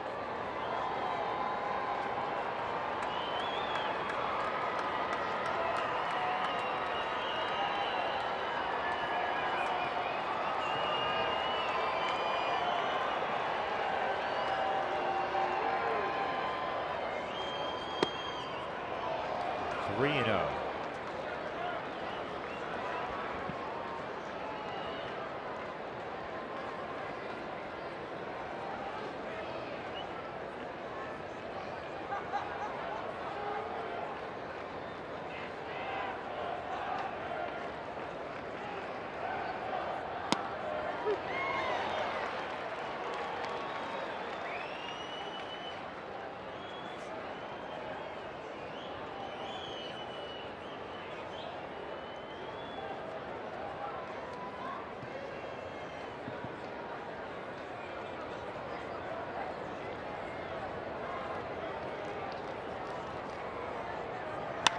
And this ball's hit a ton to center field. Charlie going back, and that's what you were afraid of. Now the Dodgers are up 4. 6th home run for Puig, dead center field. You fall behind a powerful guy like that, you risk him going deep. Well, we talk about DJ and his 4 hits tonight. Well, Puig has 4 hits tonight. Single, single, double, a homer.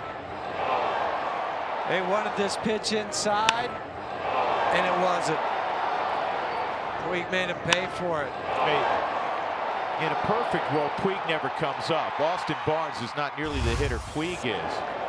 And you had 2 outs, nobody on, and I'm sure Chris will say after the game, I can't walk Barnes there. I just got to go get Barnes. Not with 2 outs. Yeah, not with 2 outs. Can't do that. 6th time in Puig's career he's produced a 4-hit game, and that, that just takes the life out of you, because with the part of the lineup the Rockies have coming up, you always feel like you're in it. Yeah, you do. When you're within a couple of runs.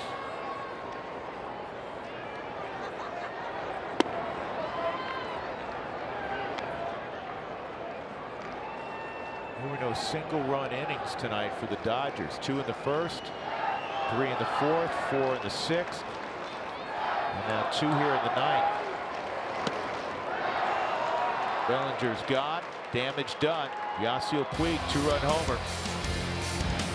We'll go to the bottom of the 9th, 11-7 LA.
And tomorrow's starters in Game 2 of this 3-game set.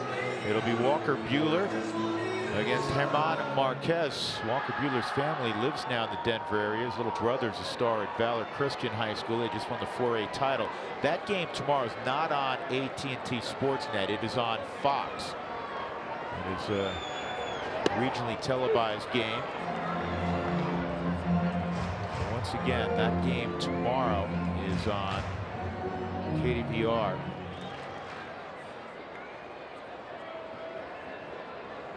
Jansen gave up a hit when he came into Noel Cuevas, and then he got DJ on a bounce out, and now he's ahead 0-2 on Charlie Blackmon, leading off the 9th inning. Talked about Kenley Jansen last half inning when the Rockies were hitting in March and April. Wasn't good for him. He had a 5.59 ERA, 0-1, just 3 saves. But May, whole different story. 0.6 ERA, 9 for 9. And that'll be a base hit.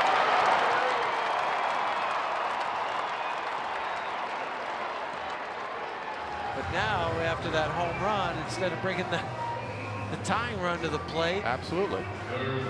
just the difference is, okay, now it's going to take a couple more hits and then the tying run. Yeah, you're talking about a really special inning versus, you know, a good inning. Still you got to be really good to score 2 runs off Kenley Jansen, but now you're looking for, you know, the outlier type of inning. Nolan, a couple of hits, including a home run. That home run in the 7th left the bat at 100.2 miles an hour. Traveled the distance 370 feet for his 12th home run, 35th RBI. Nolan hits a towering pop-up to shallow right center. Forsythe saying he has it, and he does. 1 out. Right fielder, number 5, Gonzalez. Cargo had a triple to drive in the Rockies' first run back in inning number 1. A couple strikeouts and a ground ball to second since.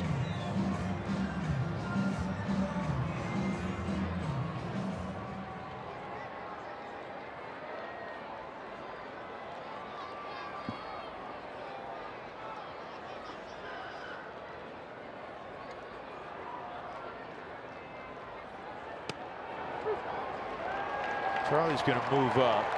First pitch is in there for a strike. Cargo thought about bunting, which is perfectly appropriate when you're down by 4 runs. Now, he would not have done that. He showed bunt if the Rockies were down 2, because he could tie it up. And also, they would have been holding on Charlie Blackmon. So in fact, Charlie takes that defensive indifference, but it keeps him out of the double play.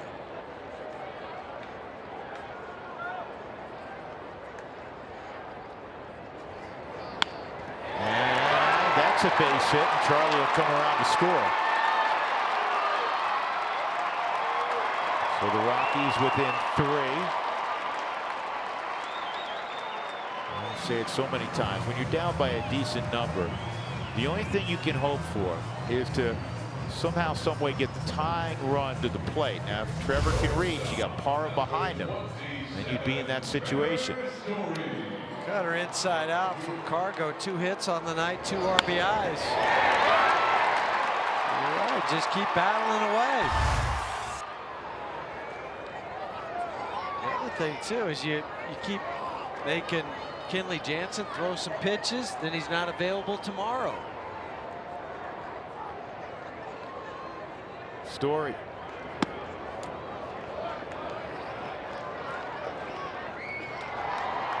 $11-8. You hate to have 8 on the board and be trailing. Yeah, 13 hits. Especially when the theme of these first couple of months, the Rockies in first place. Cargo takes off. This could be air down the right field line. If it's fair, it is going to be a problem. Puig gives it a great effort. It's foul, and I only wonder if he's hurt. I'll tell you something, folks, watching him run here, you get a feel, I should say, for how gifted this guy is. That's closing some ground. He's moving. And he goes close to 250 pounds. And I think it's where he slides here, kind of hurts his arm. Right here, he starts to slide. He lands hard on that wrist. I've got a question for you. If he grows up in the United States and not Havana, is he a football player or a baseball player? Dual sport. Yeah. 2-1. He's one of those guys that say you can play baseball in the spring, football in the fall.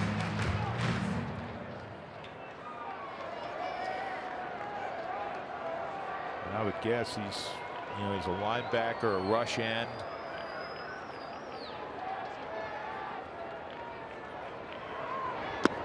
Three and one, Parra on deck. Here they come. You never know. No.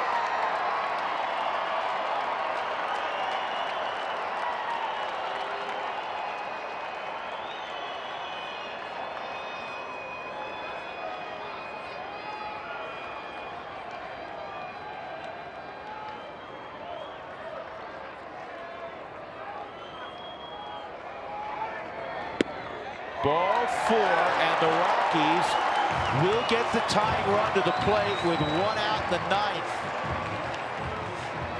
Cargo to second, Story to first, and here comes Gerardo. What were the boys saying out on the center field set? Corey, Spilly, Connor. Kenley Jansen 24 for 24 and saves against the Rockies. He's never blown one. He's due. That's right.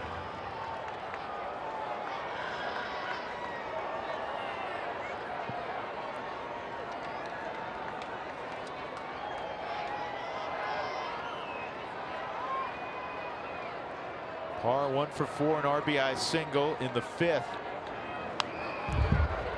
And you know what, Parra has to, and he's a veteran guy, he's been a good hitter for a while. His mindset can't be 3-run jack. His mindset, hit the ball hard somewhere and pass the baton to Desmond. Well, because the Dodgers are playing no doubles. I mean, there's so much green grass behind the infielders and in front of the outfielders. I mean, you could bloop one in and get a double. Gerardo 4 for 15 career against Kenley.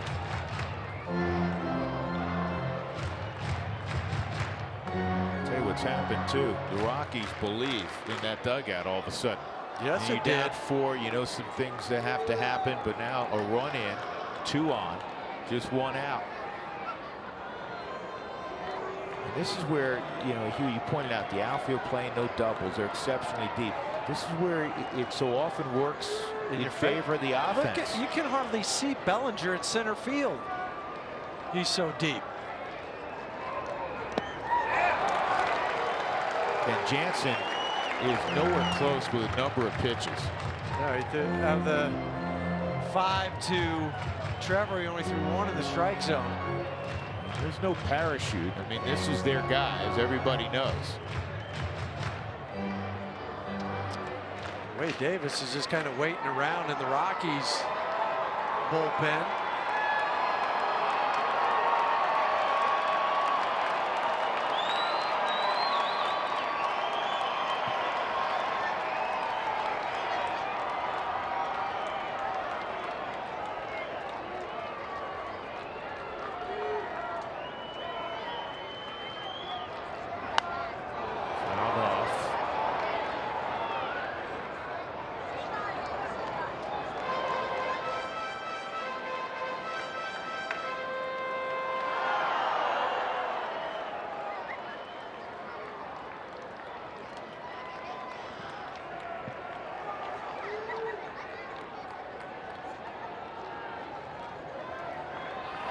Get a lot of bloops with that cutter in on the hands.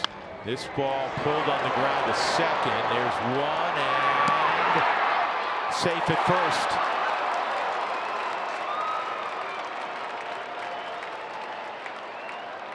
It was close. Muncy immediately pointed to the dugout, meaning the video room. Obviously, they're going to look at it. There's the first one. Was he able to get? They're going to look at it. You can understand why the Dodgers are saying take a peek at this.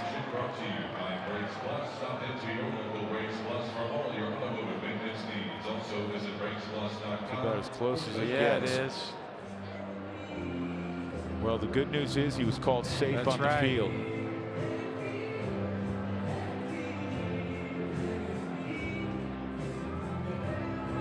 Look here. It's hard to see. I think that as the toe hit the bag before that ball goes in the glove. I don't know how you overturn that. No, I don't either.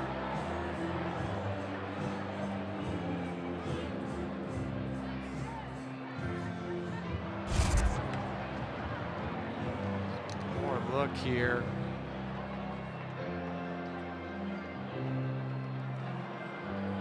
You tell if the spike's on the ground. Yeah, the foot's up, but again, are the spikes, as you said, on the bag? Yeah.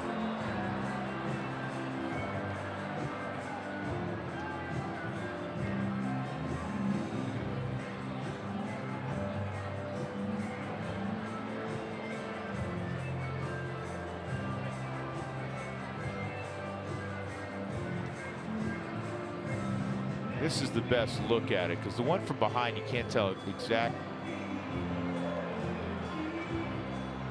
It's going to be super close.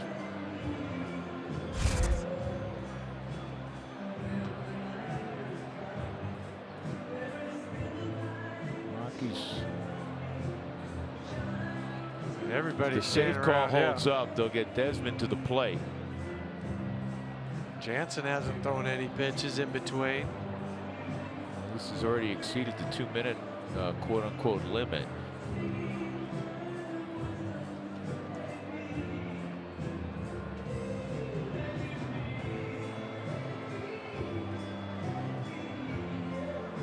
Jerry Davis, the crew chief, he's the home plate umpire. Guy on your left.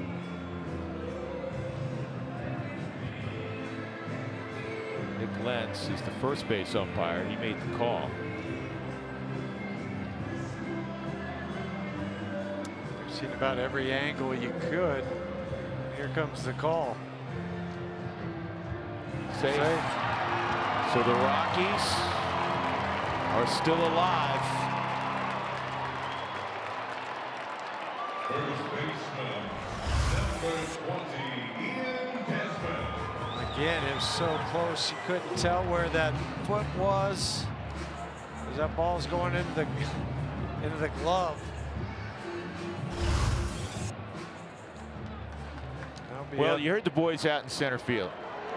Corey mentioned that Jansen has never blown a save against the Rockies, 24 out of 24. Well, a couple things the Rockies would like to see change. That, and for it to happen, Ian Desmond's got to come through. He's 0 for 10 career-wise against Jansen.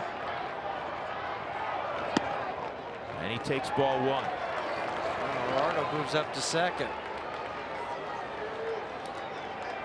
But Ian has 20 RBIs against the National League West this year. It's third best. And a bouncing ball to short. Taylor's got it, and that is the ball game. The Dodgers win on a Friday night in the first of 3. 11-8 is the final. Santana, in his major league debut, came in and he got the victory. Brooks Pounders takes the loss, and Jansen does get a save. 4-run lead going to the 9th, but he came on, remember, in the 8th inning. So Jansen gets his 13th save. The Rockies got outpitched tonight. No, the Dodgers didn't pitch great either. Again, an 11-8 final. The Dodgers now 27-30. The Rockies dropped to 30-27 as we go to Connor McGahey out in center field. Connor?